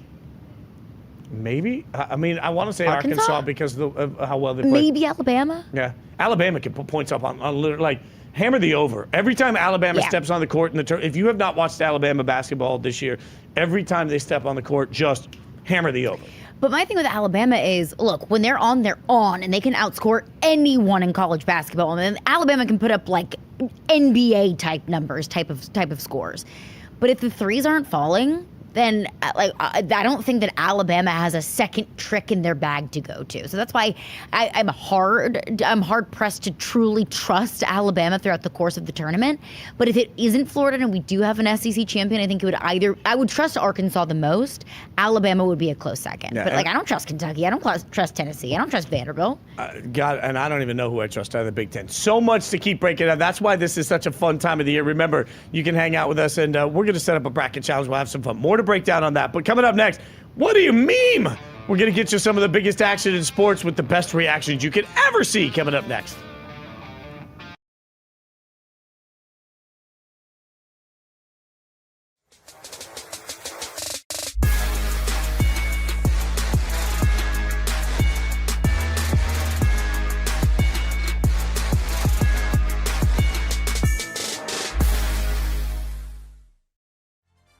How can I sit here in one breath and say the sport is broken when it looks like the audience is more pleased with the sport than ever? It's not broke. It's just we've been drinking out of a fire hose for 3 years. But it can't just be pay them, kick them off the team, next guy, next team.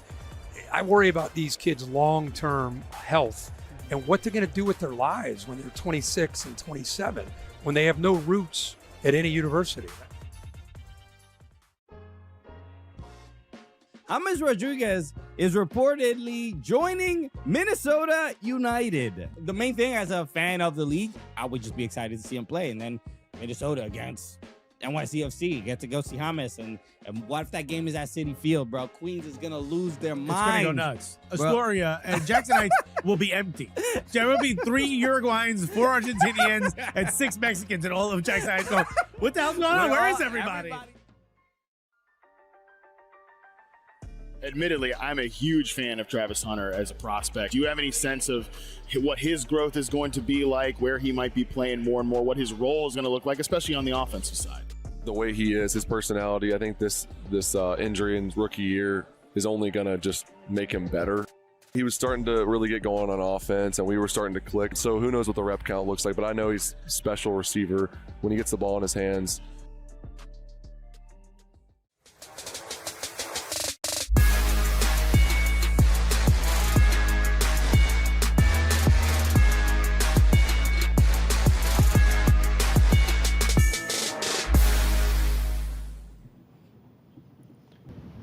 Oh, what do you meme? We're going to figure out some of the biggest stories in sports coming at you with the best meme reactions you didn't know you needed. I still love the cocky arrogance on Caroline Fenton's face there. She's got that smirk. She's like, you, I get it. And yeah, I'm setting the world on fire. That is very on brand. All right, we're coming at you live from the New York studios. Let's take a look at some news and notes from the weekend that you guys might have missed while you were stuck in the thick of the NCAA Tournament action, and we'll start with baseball action from last night. Oh, controversy, chaos. Team USA takes down the Dominican Republic 2-1. The U.S. advances to the championship game. All right, give me a meme that best explains your reaction to that game, Caroline. Well, if we're going to dip into our WBC bag, then I will dip into my baseball meme bag as well. There's no meme reaction to this game without a Paul Skeens meme, right? So this was my reaction to the game last night. And I'm simultaneously both Paul Skeens and Livy Dunn here.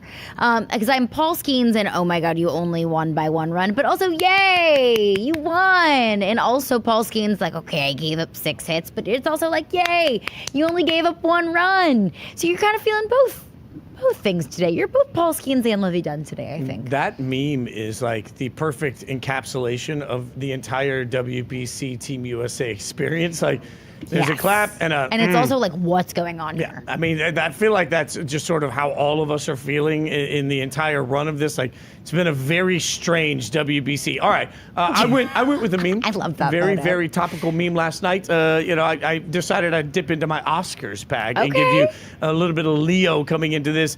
As I think the right reaction is a little bit of this with the that face when you didn't agree to this. That's the Dominican Republic's reaction to some, let's say, controversial calls about the strike zone. The strike zone became an issue. Look, I didn't know there were so many umpires on Twitter, but it turns out everybody on Twitter is an actual umpire and could have done a better job. But Dominican Republic fall, there were a couple of calls there on the last at-bat that had some people, I mean, it's a little bit outside. Just a bit outside. I get it. Just a bit outside. It's not exactly the way that you wanted this thing, but hey, you can't let it come down to one at-bat. You just can't do that. And also, if you're arguing the strike zone, do you hate America? That's the only conclusion that I can come to. But I love your choice of meme. Thank you. Is there anyone out there that is more the meme king than Leonardo DiCaprio? He has given us some of the best memes of all time. Of course, the Great Gatsby, like the Cheers meme, and then there's the Once Upon a Time in Hollywood meme. There's the one we got last night. There's the meme of him at the Oscars when Lady Gaga is walking up and he's like doing this whenever she touches his back. Like, Leonardo DiCaprio is the source of some of the greatest meme moments I think that we have on the internet. So also, that is a beefy mustache. I mean, he's just got like, there's a lot. Like, That's a flavor saver. That's a full small woodland forest creature on that upper lip. It's good. It's good. Hey, What can't he do? Other than date women older than 25 years old, what can't Leonardo DiCaprio do? Slow clap, Leo. You got it all figured out. All right, let's get to the next meme reaction.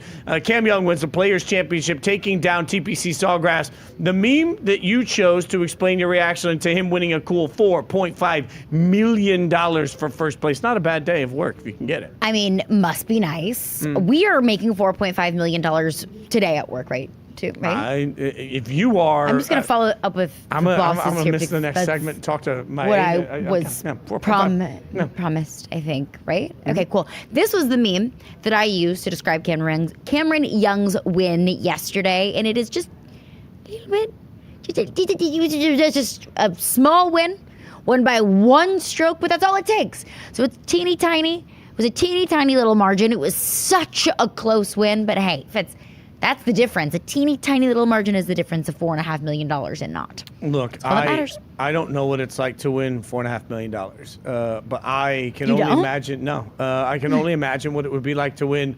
I don't know, $450 at a slot. I usually lose them all, and I miss the coin days. So I went straight to what I always think of when I think of big wins, because when I think of big wins, I don't think of actual cash. I think of like, if I ever won the mega bucks for like $200 million, I would ask for it in pennies. And then I would lay those pennies out and I would go full Scrooge McDuck. That is like, I want this. That is how I would react. $4.5 million, I'm actually swimming in a pool of dirty coins. And I'm not even mad about it in my terry cloth robe. Yeah, I might not shower before or after. I'm gonna find out what it feels like to have just cash kiss my skin as I cascade across a swimming pool. I just felt something in my gag reflex. You're welcome. Thinking about we are in New York City, thinking about like the penny that's going to be found at a subway station that's covered in rat poo-poo and whatever else. Tinkle, definitely. And that's your pool. If it's $4.5 million, do whatever you want to those pennies, and I will swim in it. And then Enjoy I your will tinkle pennies. You know what? I will take the rest of the year just to individually bag them in the little like holders that you had to do when you went to the bank as a kid that took 100 pennies. I would do that for all $4.5 million. I would want a big check. Okay. I'm like the mega check. In fact, I would like every paycheck that I get to come in the form of a mega check. Okay. I respect it. I also respect the heck out of Cameron Young getting $4.5 million. We buried the lead, though. You know, as we look at some of the best moments in sports, certainly the best moment in all of sports this weekend, without question, obviously, was this season kickoff of the Indoor Football League. We were part of this for the Yahoo Sports Network. We got to be part of the opening game at Fisher's Freight. We got to watch Fisher's Freight take down Quad City. You, me, Nate Tice, part of an absolutely incredible evening. What meme best describes it for you? There is only one meme that can properly encapsulate the way that I feel, the way that I felt in that game on Saturday night, the way that I'm still feeling today on Monday morning, and it is this. Oh, that is amazing. That is amazing. And the link says, excited, super excited, crazy. That's how I feel. I feel super excited, crazy. It was such an amazing night in Fishers. Appreciate their hospitality, appreciate all of the access and the kindness from the coaches and the players. Fitz, it was such a fun game, high energy, high scoring, high intensity. If you missed it, make sure to catch the next one on the Yahoo Sports Network, because the Indoor Football League is such a fun product, and you get football in March. What could be better than that? I mean, I'm watching that call, thinking of that moment as I bet our good buddy Nate Tice, who you can watch on Football 301, was standing next to me in the booth. I did not tell him I was going to do it, but I gave him one of my favorite calls to do in any moment. Swiggity swooty, he's going for the booty. Nate was not ready No better for way it. to call that. I wasn't ready for the crowd. I got to be honest, that like the crowd was so electric. It was, I mean, just you trying to hear on the sidelines was incredible. Trying to hear communication was incredible. For an arena that size to be that packed, to be that loud was stunning to me. My meme reaction was a little bit about the energy that we got from that. My meme reaction was a little bit about more how fried we were through all of it. What happened last night? That's how I felt this morning. The morning after I woke up to go to the airport to get to New York, and I was just like, "What did we just live through?" Yeah. The action, the nonstop scoring. It was so much fun to be a part. The passion of the people that play, the kindness of the coaches, the reminder that football is business for so many people. Football is passion for so much of the Indoor Football League. Seeing how much the players appreciated the opportunity to talk to you on the sidelines, it was really surreal. It was really cool. And Yahoo Sports is going to have the Indoor Football League all year, by the way. So you'll be able to hear a ton of us. We'll be together on a bunch of games. Nate's going to be with us on a bunch of games. I'll be doing games all over the place. So you'll see nonstop Indoor Football League action almost every weekend on the Yahoo Sports Network. It's going to be a fun year. It's absolutely going to be a fun year. You get football in the summertime, which we all want more football. And I think the access for me, you know, I thought I want to get a player. I was doing sideline. I want to get a player after every score. And there was no pushback, no problem, no question. Even if I grabbed players and we're like, okay, we're going to break. We got like 2.5 minutes before we come back. It was like, oh, don't worry about it. No problem. We ended up just chatting, getting to know each other, talking about what we were doing the rest of the weekend. So it definitely feels like the fan access, the media access, the game access, and the access that the Yahoo Sports Network gives to you, the fans, is unprecedented. We had Madden-like hits. We had turnovers. We had a safety. We had a deuce, which is when you kick it off and it goes through the uprights, which is 2 points. I mean, everything you could ask for. I was parkouring over the boards. I think I was. popped something in a hammy. Doesn't matter. The show goes on. Fun fact, they put the sideline reporter directly on the field. So I'm just glad Caroline Fenton didn't die. That is the most important part. Stick with us throughout the course of the season. We'll give you more Yahoo Sports updates and Indoor Football League updates. But coming up, we got to get back to the brackets. The women's bracket is out. Before we even get to the women's bracket show, we'll bring on one of the best experts in all the land. Cassandra Negley going to help join us and help us figure it all out next.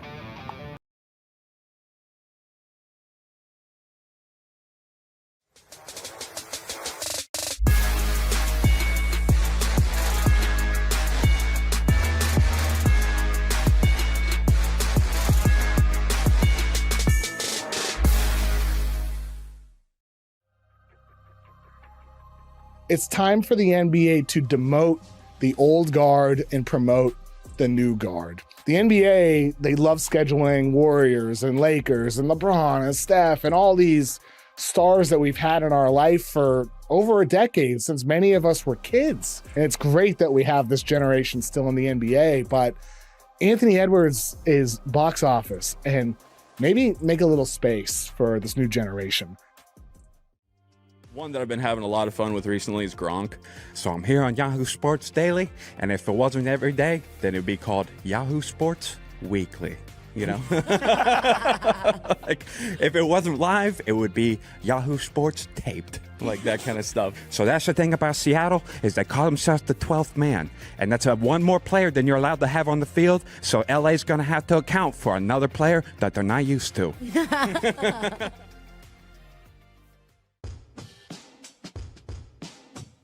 Who are some of the other like UFC combat sports golfers that we might not know about? Like who's sneaky good?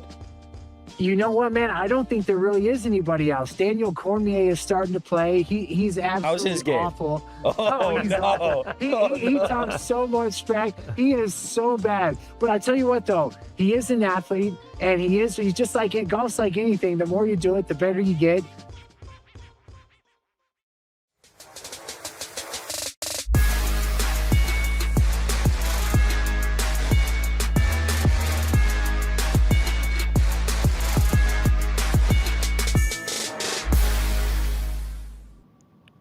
The madness continues. Time to take a look at the women's bracket. The undefeated Huskies take the #1 overall seed in the NCAA tournament. They will represent Region 1, and now to help us figure it all out, you can check her out on Hoops 360. Cass Negley joins us. Cass, thanks for the time. All right, let's get right to UConn, all right? Because we've been talking about this all day.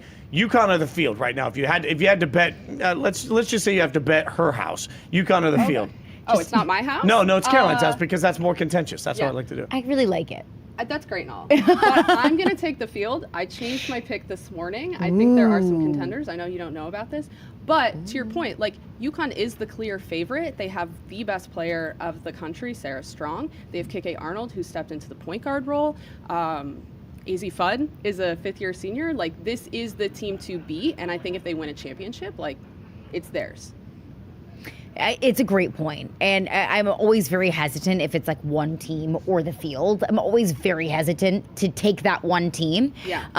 But I mean, like, as much as we can talk about how great UConn is, this field is absolutely stacked. If you just want to look at some of the ones, I do want to focus on UConn for now, though, in their side of the bracket and the potential matchup that we could get in the Elite Eight. And of course, we'll break down more of this. The Women's Selection Show, noon Eastern Time, the Yahoo Sports Network. Myself, Cass, Ice Young, Jordan, also hanging out with you as well. UConn and Vandy potentially in the Elite Eight. Yes. Shea Ralph, Gino Ariema. Obviously, Shea Ralph won a championship with Gino as a player, 13 years as an assistant. This would be the first time that they meet. They've already scheduled those games moving forward. Also, the big thing about this matchup is we mentioned Sarah Strong for UConn, Michaela Blakes for Vanderbilt. The leading scorer can absolutely take over a game. You know, if it goes chalk, and we are kind of talking about a chalky bracket this year, that will be a good game, though. Like, the thing about going chalk is you are going to have incredible matchups. Yeah. That is interesting because you're right. Like, where's the line between chaos and great representation of a sport? It's kind of an interesting thought process to go through because I want to see chaos. I like chaos, Cass, but like at the end of the day, I also want to see the best possible matchups. Like, as much as we sort of turn some of that conversation into, oh, wow, we want to see upsets, I want to see the best 4 teams in the Final Four, right? Like, that's just, I want to see the best opportunity of a championship game. I don't want to watch UConn not have to go through a gauntlet to get to a title. Yeah, absolutely. And I think it's like you said, like one or the other. I do think there is a clear upper tier. And so to your point, I would like to see those 4 teams in the Final Four duke it out, see who's the champion. Maybe we can have some chaos in the first weekend or so, but there is a clear upper tier that will make for a good competition. There's a clear upper tier, and all of those teams, I believe, are ones. Yeah. We can talk all day about UConn, and we can talk all day about how stacked UCLA's side of the bracket is. We'll get into that in just a moment. Is it possible that we're not talking enough about South Carolina? Isn't it crazy? Like, this is Dawn Staley's time of year. She's like Santa Claus to December as Dawn Staley is to the month of March. Break down South Carolina's side of the bracket and their path. Yeah, South Carolina, I think the big thing about them, I was just at the SEC tournament, they lose to Texas in that title game, and what she told her team was, listen, the last time, like, we won a national title, or one of the last times, we also lost in the title game, so use this as fuel. So they're going to have a chip on their shoulder. You know, if they're going through this bracket, I think the big one to point out is Oklahoma. That's the only SEC team to beat them in the regular season. Aaliyah Chavez absolutely went off, a freshman of the year contender. You're going to have to contain her with your defense. And then if it goes chalk again, you're going to meet Iowa. And this is a different Iowa team than we saw in the Caitlin Clark years, but obviously they kind of have beef. And there is some carryover. Raven Johnson was a guard on that team. She has stepped up considerably in the years since. She won Defensive Player of the Year in the SEC as a guard. That is really hard to do. So South Carolina's run to a Final Four, should they make it, is going to be filled with a lot of narratives. LSU, UCLA is something that Caroline talked about earlier. What do you see in that? It will be the 3rd time that they meet in the tournament. And I think we were talking a little bit last night. We won't give away what we're talking about later. Stay tuned.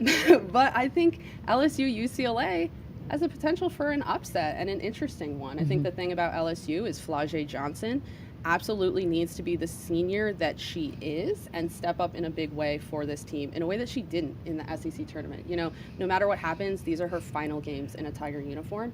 She's one of those rare players. She stayed all 4 years. You know, that means something to her. I spoke with her a little bit about that. And so she really needs to step up to end in the right way. Yeah, she's going to be, I think, the X factor for LSU, that if you see Flau'jae consistently play at a certain level, then LSU absolutely is a Final Four contender. But we just haven't seen that consistently from Flau'jae or this LSU team. But I want to stick on that side of the bracket. Of course, the Sacramento Regional 2, UCLA is the 1 in that region. But it's not just UCLA and LSU, who are very familiar with themselves in the postseason. I want to look at the 3. Duke, the ACC champion. If you watch us on Hoops 360, and if you don't, you should. We have a complicated relationship. We do.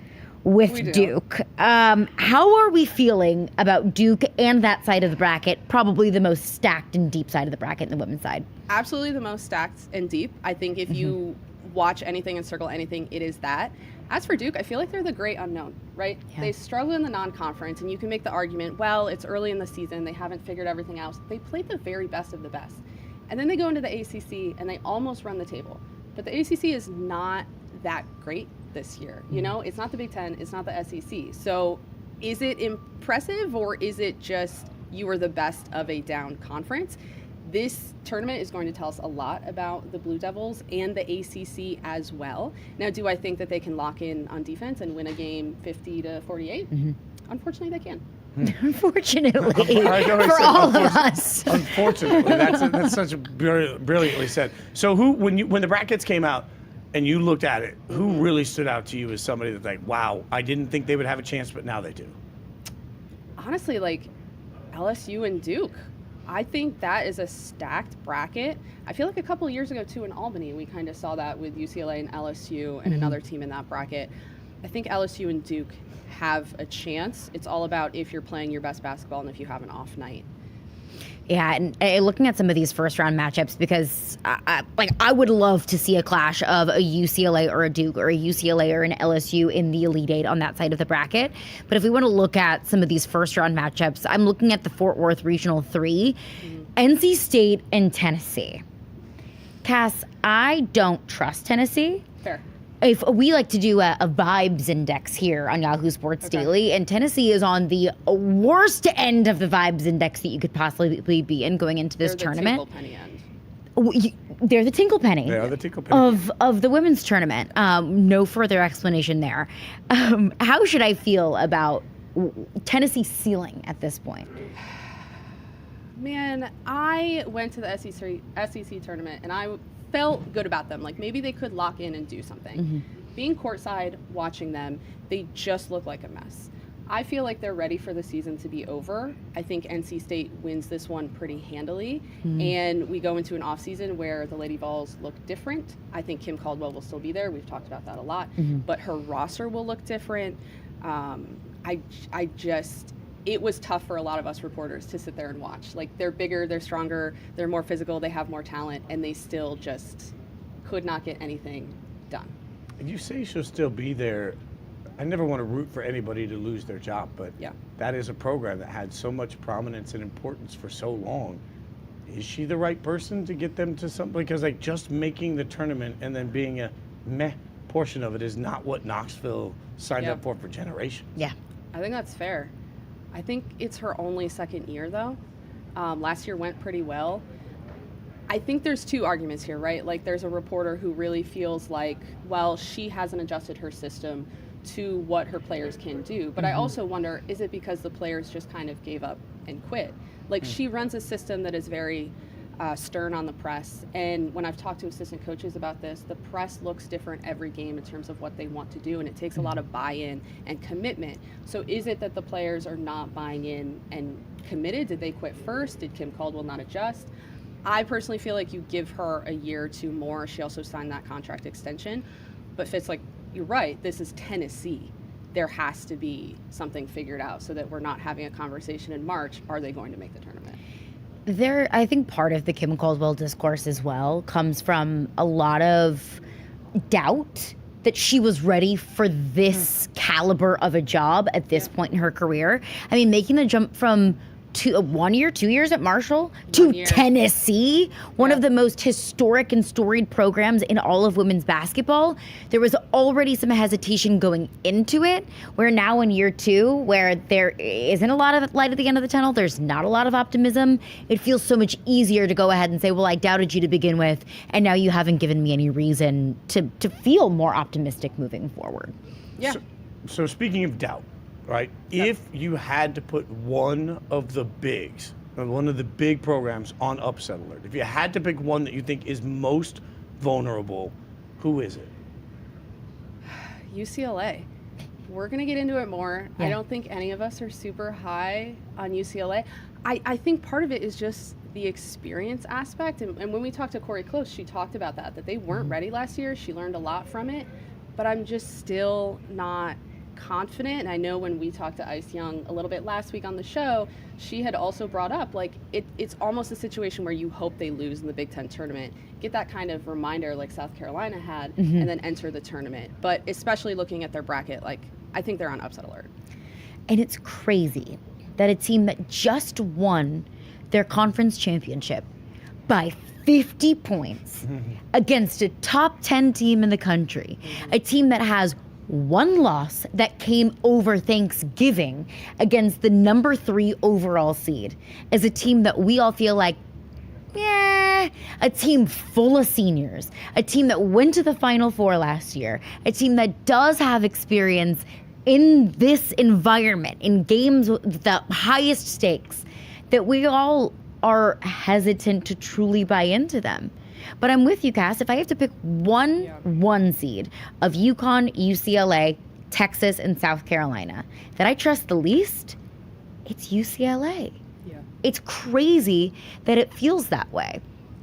Here's another aspect to it as well, if we want to throw it out. Like, Gina Auriemma and UConn legacy, like, they know how to win. Yep. South Carolina, Don Saley, same thing. They've been the powerhouse. Vic Schaefer has not won a championship, but his teams are consistently reaching the Final Four at Mississippi State and now at Texas. And if you look at UCLA and Corey Close, it just feels like the odd one out. All right, so the other part of this, well, we've got you, obviously. When you came into the building yesterday, the first thing I was talking to you about was the WNBA and the lockout. Yeah. I have this fear for you guys that you're going to be doing your live show, which, by the way, is at noon Eastern time. Come hang out. I have this fear that in the middle of it, we're going to get news. And do you feel like there's movement happening? Do you feel like something's imminent? I think we're closer than we were a week ago. We're going into day 7, I think, of We better be closer than we were a week ago. They've been working on it hard enough. Yes, I think it will happen. Kathy Engelbert had talked about Monday today being kind of a deadline, and then softened it and said they could go a day or 2 longer. I do think within the next few days we should either hear that there is an agreement, and it sounds like we're close to that, or that the players feel that they're not getting close and there's a strike. But it does feel like this is the last week. We cannot keep going. There are things to do. Yeah, and we have seen so many of our colleagues that work in the women's basketball space staking out for 12, 13, 14 hours at a time. We are now on, day 7? Yep. Of long, intense conversations and negotiations. But of course, there's a trickle effect to these negotiations as we're going into March Madness, and we're talking about the AZ Fuds and the Lauren Betts and the Flau'jae Johnsons of the world. We have a draft upcoming. How could these negotiations impact the college players that we're going to be watching over the next several weeks in March Madness? Well, I think it's just uncertainty for them, right? You know, it seems like a lot of time when I'm talking to people about what would happen if this, what would happen if that, there's a lot of, we don't intend to get to that situation. We intend to have a deal, which is great and good and all. But there is a question of, okay, if AZ Fudd is drafted, number 1, and she has her rights given to a team, but doesn't sign a contract yet, there's just so much uncertainty. And I think when you talk to a lot of players at this point in the season, for their sake, it is nice that they do seem locked into the tournament. They're trying to win a championship. I think once they lose, then they will feel that kind of okay, what's going on and what's going to happen to me next? It's got to be wild. Just, the real human element of this. You're playing in the NCAA tournament. You've worked your whole life. Can't wait to go to the W. Right now, you don't even know if you're going into anything. Something is being collectively bargained for you that you're not part of. So you Yeah. don't have a voice in it. You don't have any say, obviously, in where you're going to go. But you don't even know if you're going to have a place to go. And if you want to go play somewhere else, because this could all turn into a long process, well, can you? Because what happens when they get the deals done? Like, it puts total chaos in everybody's situation. And it's why I keep reminding the world that there are ancillary effects to all of this that aren't just about the superstars or even just the people trying to fight. Like, we've got expansion. Like, there are going to be more roster positions coming open. There should be more people from college having an opportunity, and they have no idea right now what they even have the opportunity for. We all have the opportunity to watch you guys. Noon is obviously when you can hang out for the Yahoo Sports Attorney Bracket Live. They'll get you caught up on everything you need to know. It's an all-star cast, and they're going to make sure that your brackets are completely undefeated. I'm just telling you, that's the way that things work here. Until any of us suffer a loss, we are going with the undefeated premise the entire way. Flawless. Be sure to check out Attorney Bracket Live, and of course, Hoops 360 Cast. Always appreciate your time, my friend. Thanks for having me on, guys. Thank you, Cass. It's always fun. An honor. An honor. They'll see each other in a few minutes. All right, coming up next, we got plenty more to get to. We're going to figure out, we're going to be some wild Cinderellas. Who doesn't love a Cinderella story? We'll give you a bunch of them coming next.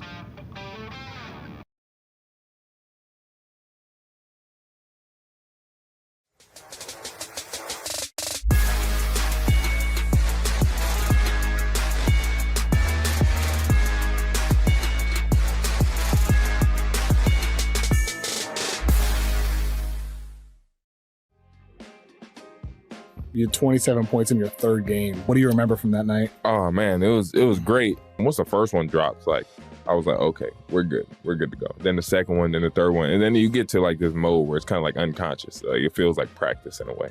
It was just like every time I shot it, it was like I was outside playing on just like my mini hoop. You know what I mean? Outside in the front yard. It also, I think, gave my teammates confidence too. Like, damn, he probably can shoot. You know what I mean? So we should get him the ball.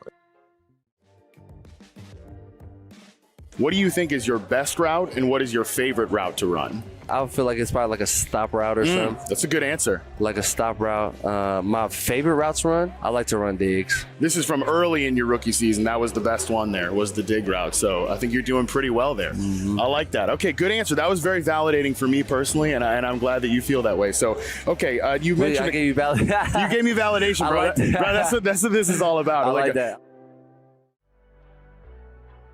What was your impression of him? Do you feel like you have a friendship with Giannis now? I feel like he was just my friend. Like I didn't even see him as just a basketball player, Giannis Antetokounmpo. I was just like that's just my guy. Cause we were just chilling. Like he took me to his home. He took me to his first we did his first dunk in his neighborhood. So like he was just showing me around, and I think we still check up on each other. Very I just need to go to one of his games, which I promised him.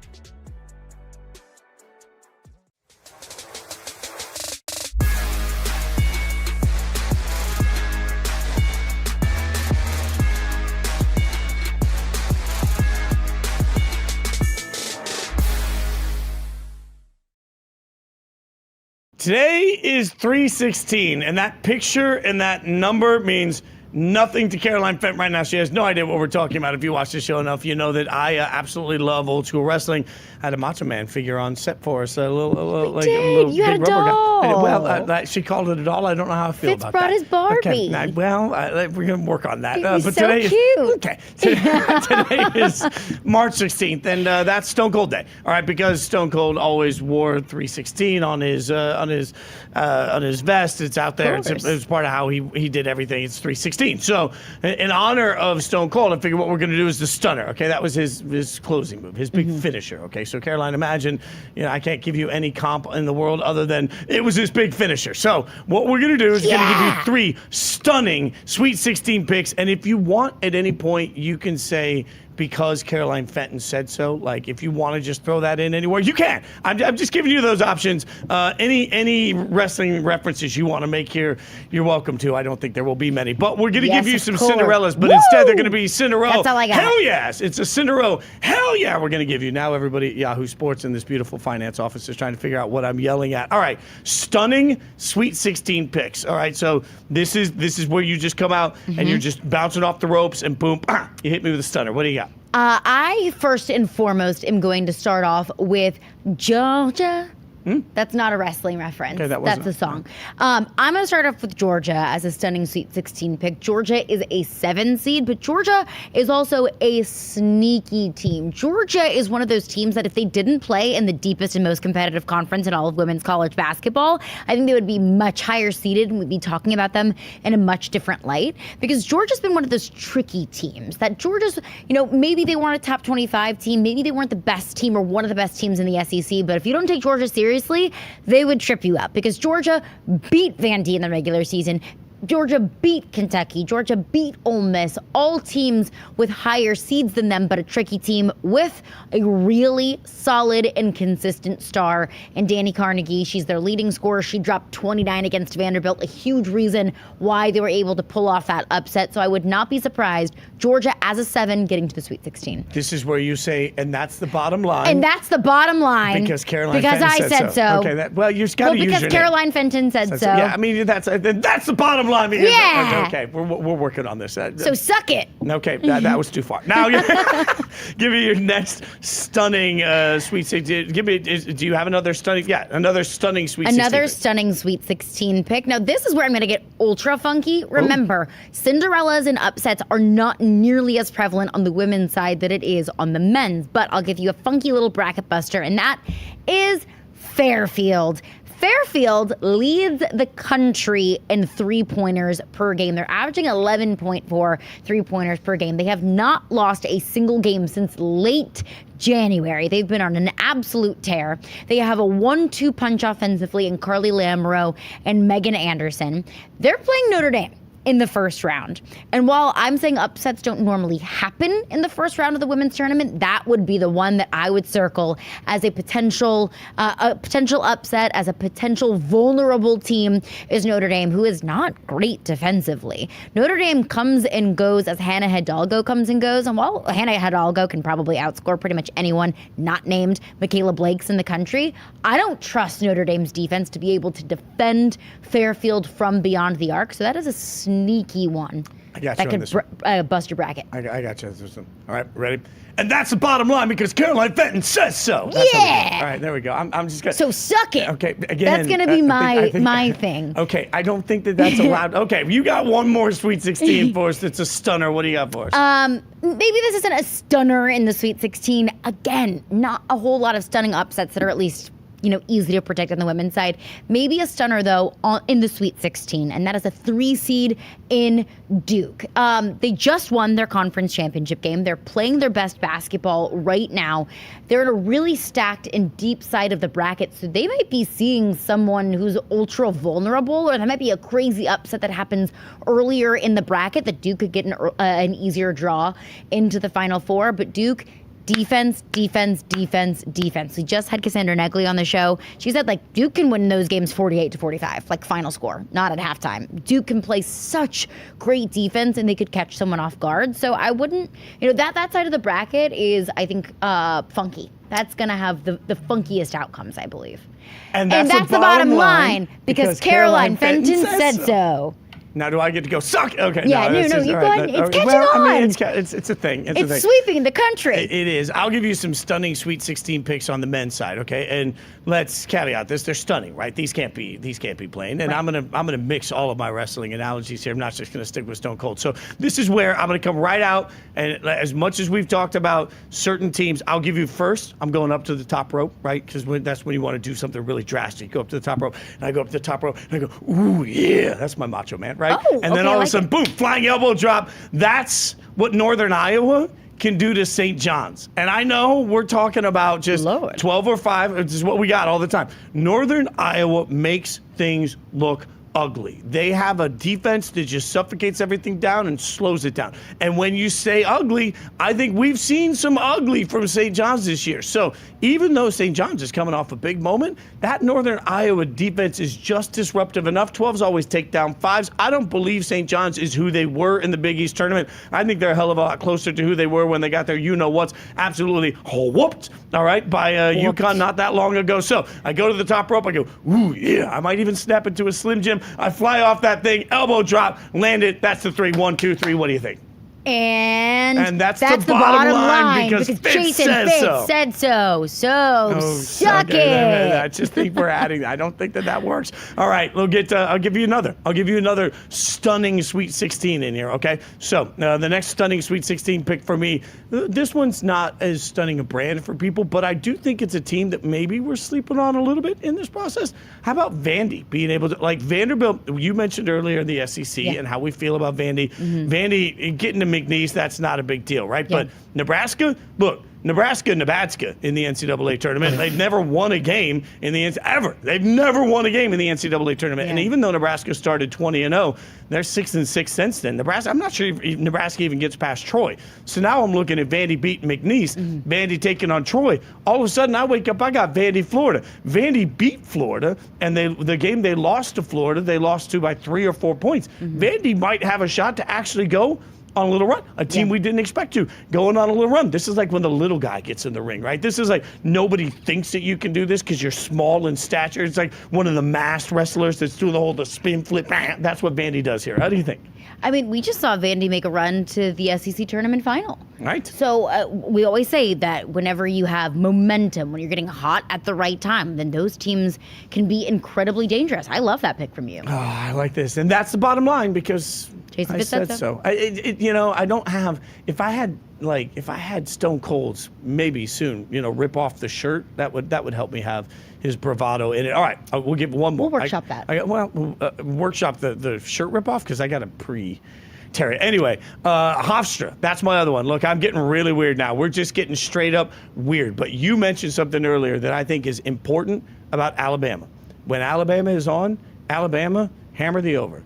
When Alabama is off, it is UGLY. It ain't got no alibi. It is absolutely ugly. So now all of a sudden, I got a Hofstra team that's coming in that I think could shoot well enough to at least keep things interesting. I got to get weird. These are supposed to be stunners. 12-5 we're used to. 13-4, Hofstra taking down Alabama. This is just a little bit of my prediction here is that Bama comes into the ring, right? They have the big, long entrance. They walk in. It's like WrestleMania 3 where they got to go down the long runway, and they're in this whole like little mini ring that wheels them down there, and everybody's paying attention to them, and they walk into the ring, and everybody feels great about it, and then all of a sudden, out of nowhere, just when you think it's going to be the moment, it isn't, right? Hofstra comes in, they pull off the massive upset. They might need to do like a little sneaky action, like they might have a mouth of the South like Jimmy Hart outside the ring that throws in a foreign object, and all of a sudden you don't see it, and boom, they hit him with the foreign object, and then boop, sneak it in their trunks, and then get the 3. What do you think? I see the picture that you're painting here. I do. Because let's just say if Hofstra gets past Alabama, then let's just say that, side goes chalk. Then they would get Texas Tech, a Texas Tech team that is without their leading scorer in JT Toppin, a team that has not been playing their best basketball since they've been shorthanded.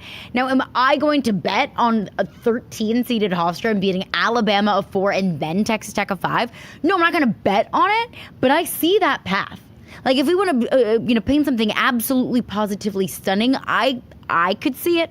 I'm buying into it. Okay, so at the end of the day, it's a little Royal Rumble. The Royal Rumble, by the way, is an event where one wrestler starts in the beginning in the ring by himself, and then another wrestler comes out, and all of a sudden there's 2 guys in the ring. And then every couple of minutes, another wrestler is introduced, and you never know who's going to be there. And so 3rd, 4th, 5th, and you end up with 30 guys in the ring. The only way you get eliminated is if you're thrown over the top rope. I'm selling this to you hard, right? I love this. This is I'm dynamic, bought right? in. Sometimes early on you get super excited in the Royal Rumble because somebody you don't think is any good is somehow taking out brand name after brand name after brand name, only to inevitably then remember that they were never going to win the thing anyway, and they just get tossed over the top rope.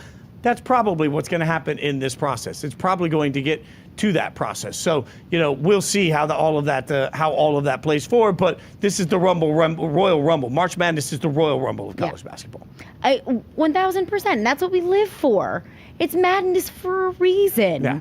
And look, if you feel like when you're filling out your bracket, like, ooh, maybe this is a little bit too weird. Ooh, maybe this is just a little bit too far-fetched. Remember, it was not that long ago that we saw St. Peter's beat Kentucky in the first round of the NCAA tournament. It was not that long ago that we saw UMBC take down number 1 seeded Virginia. Weird things happen in this tournament. And while they are hard to predict, the one thing that we can predict is that it will be weird. Yeah, UMBC talked a lot of talk when they automatic qualified, only get a play-in for them. So we'll see how all of that plays moving forward. Yeah. Obviously, this is going to be a huge week. Remember, you can sign up and you can hang out with us. We'll have a bracket out there, and obviously, we've got plenty of opportunities. This is going to be incredible, and we'll get you covered all week for the men's and the women's tournaments, obviously, as the chaos begins in just a couple of days. In the meantime, we will be back right here tomorrow, 9 a.m. Eastern. She's Caroline Fenton. I'm Jason Fitz. Stick with Yahoo Sports Network all day. Thanks for watching the show.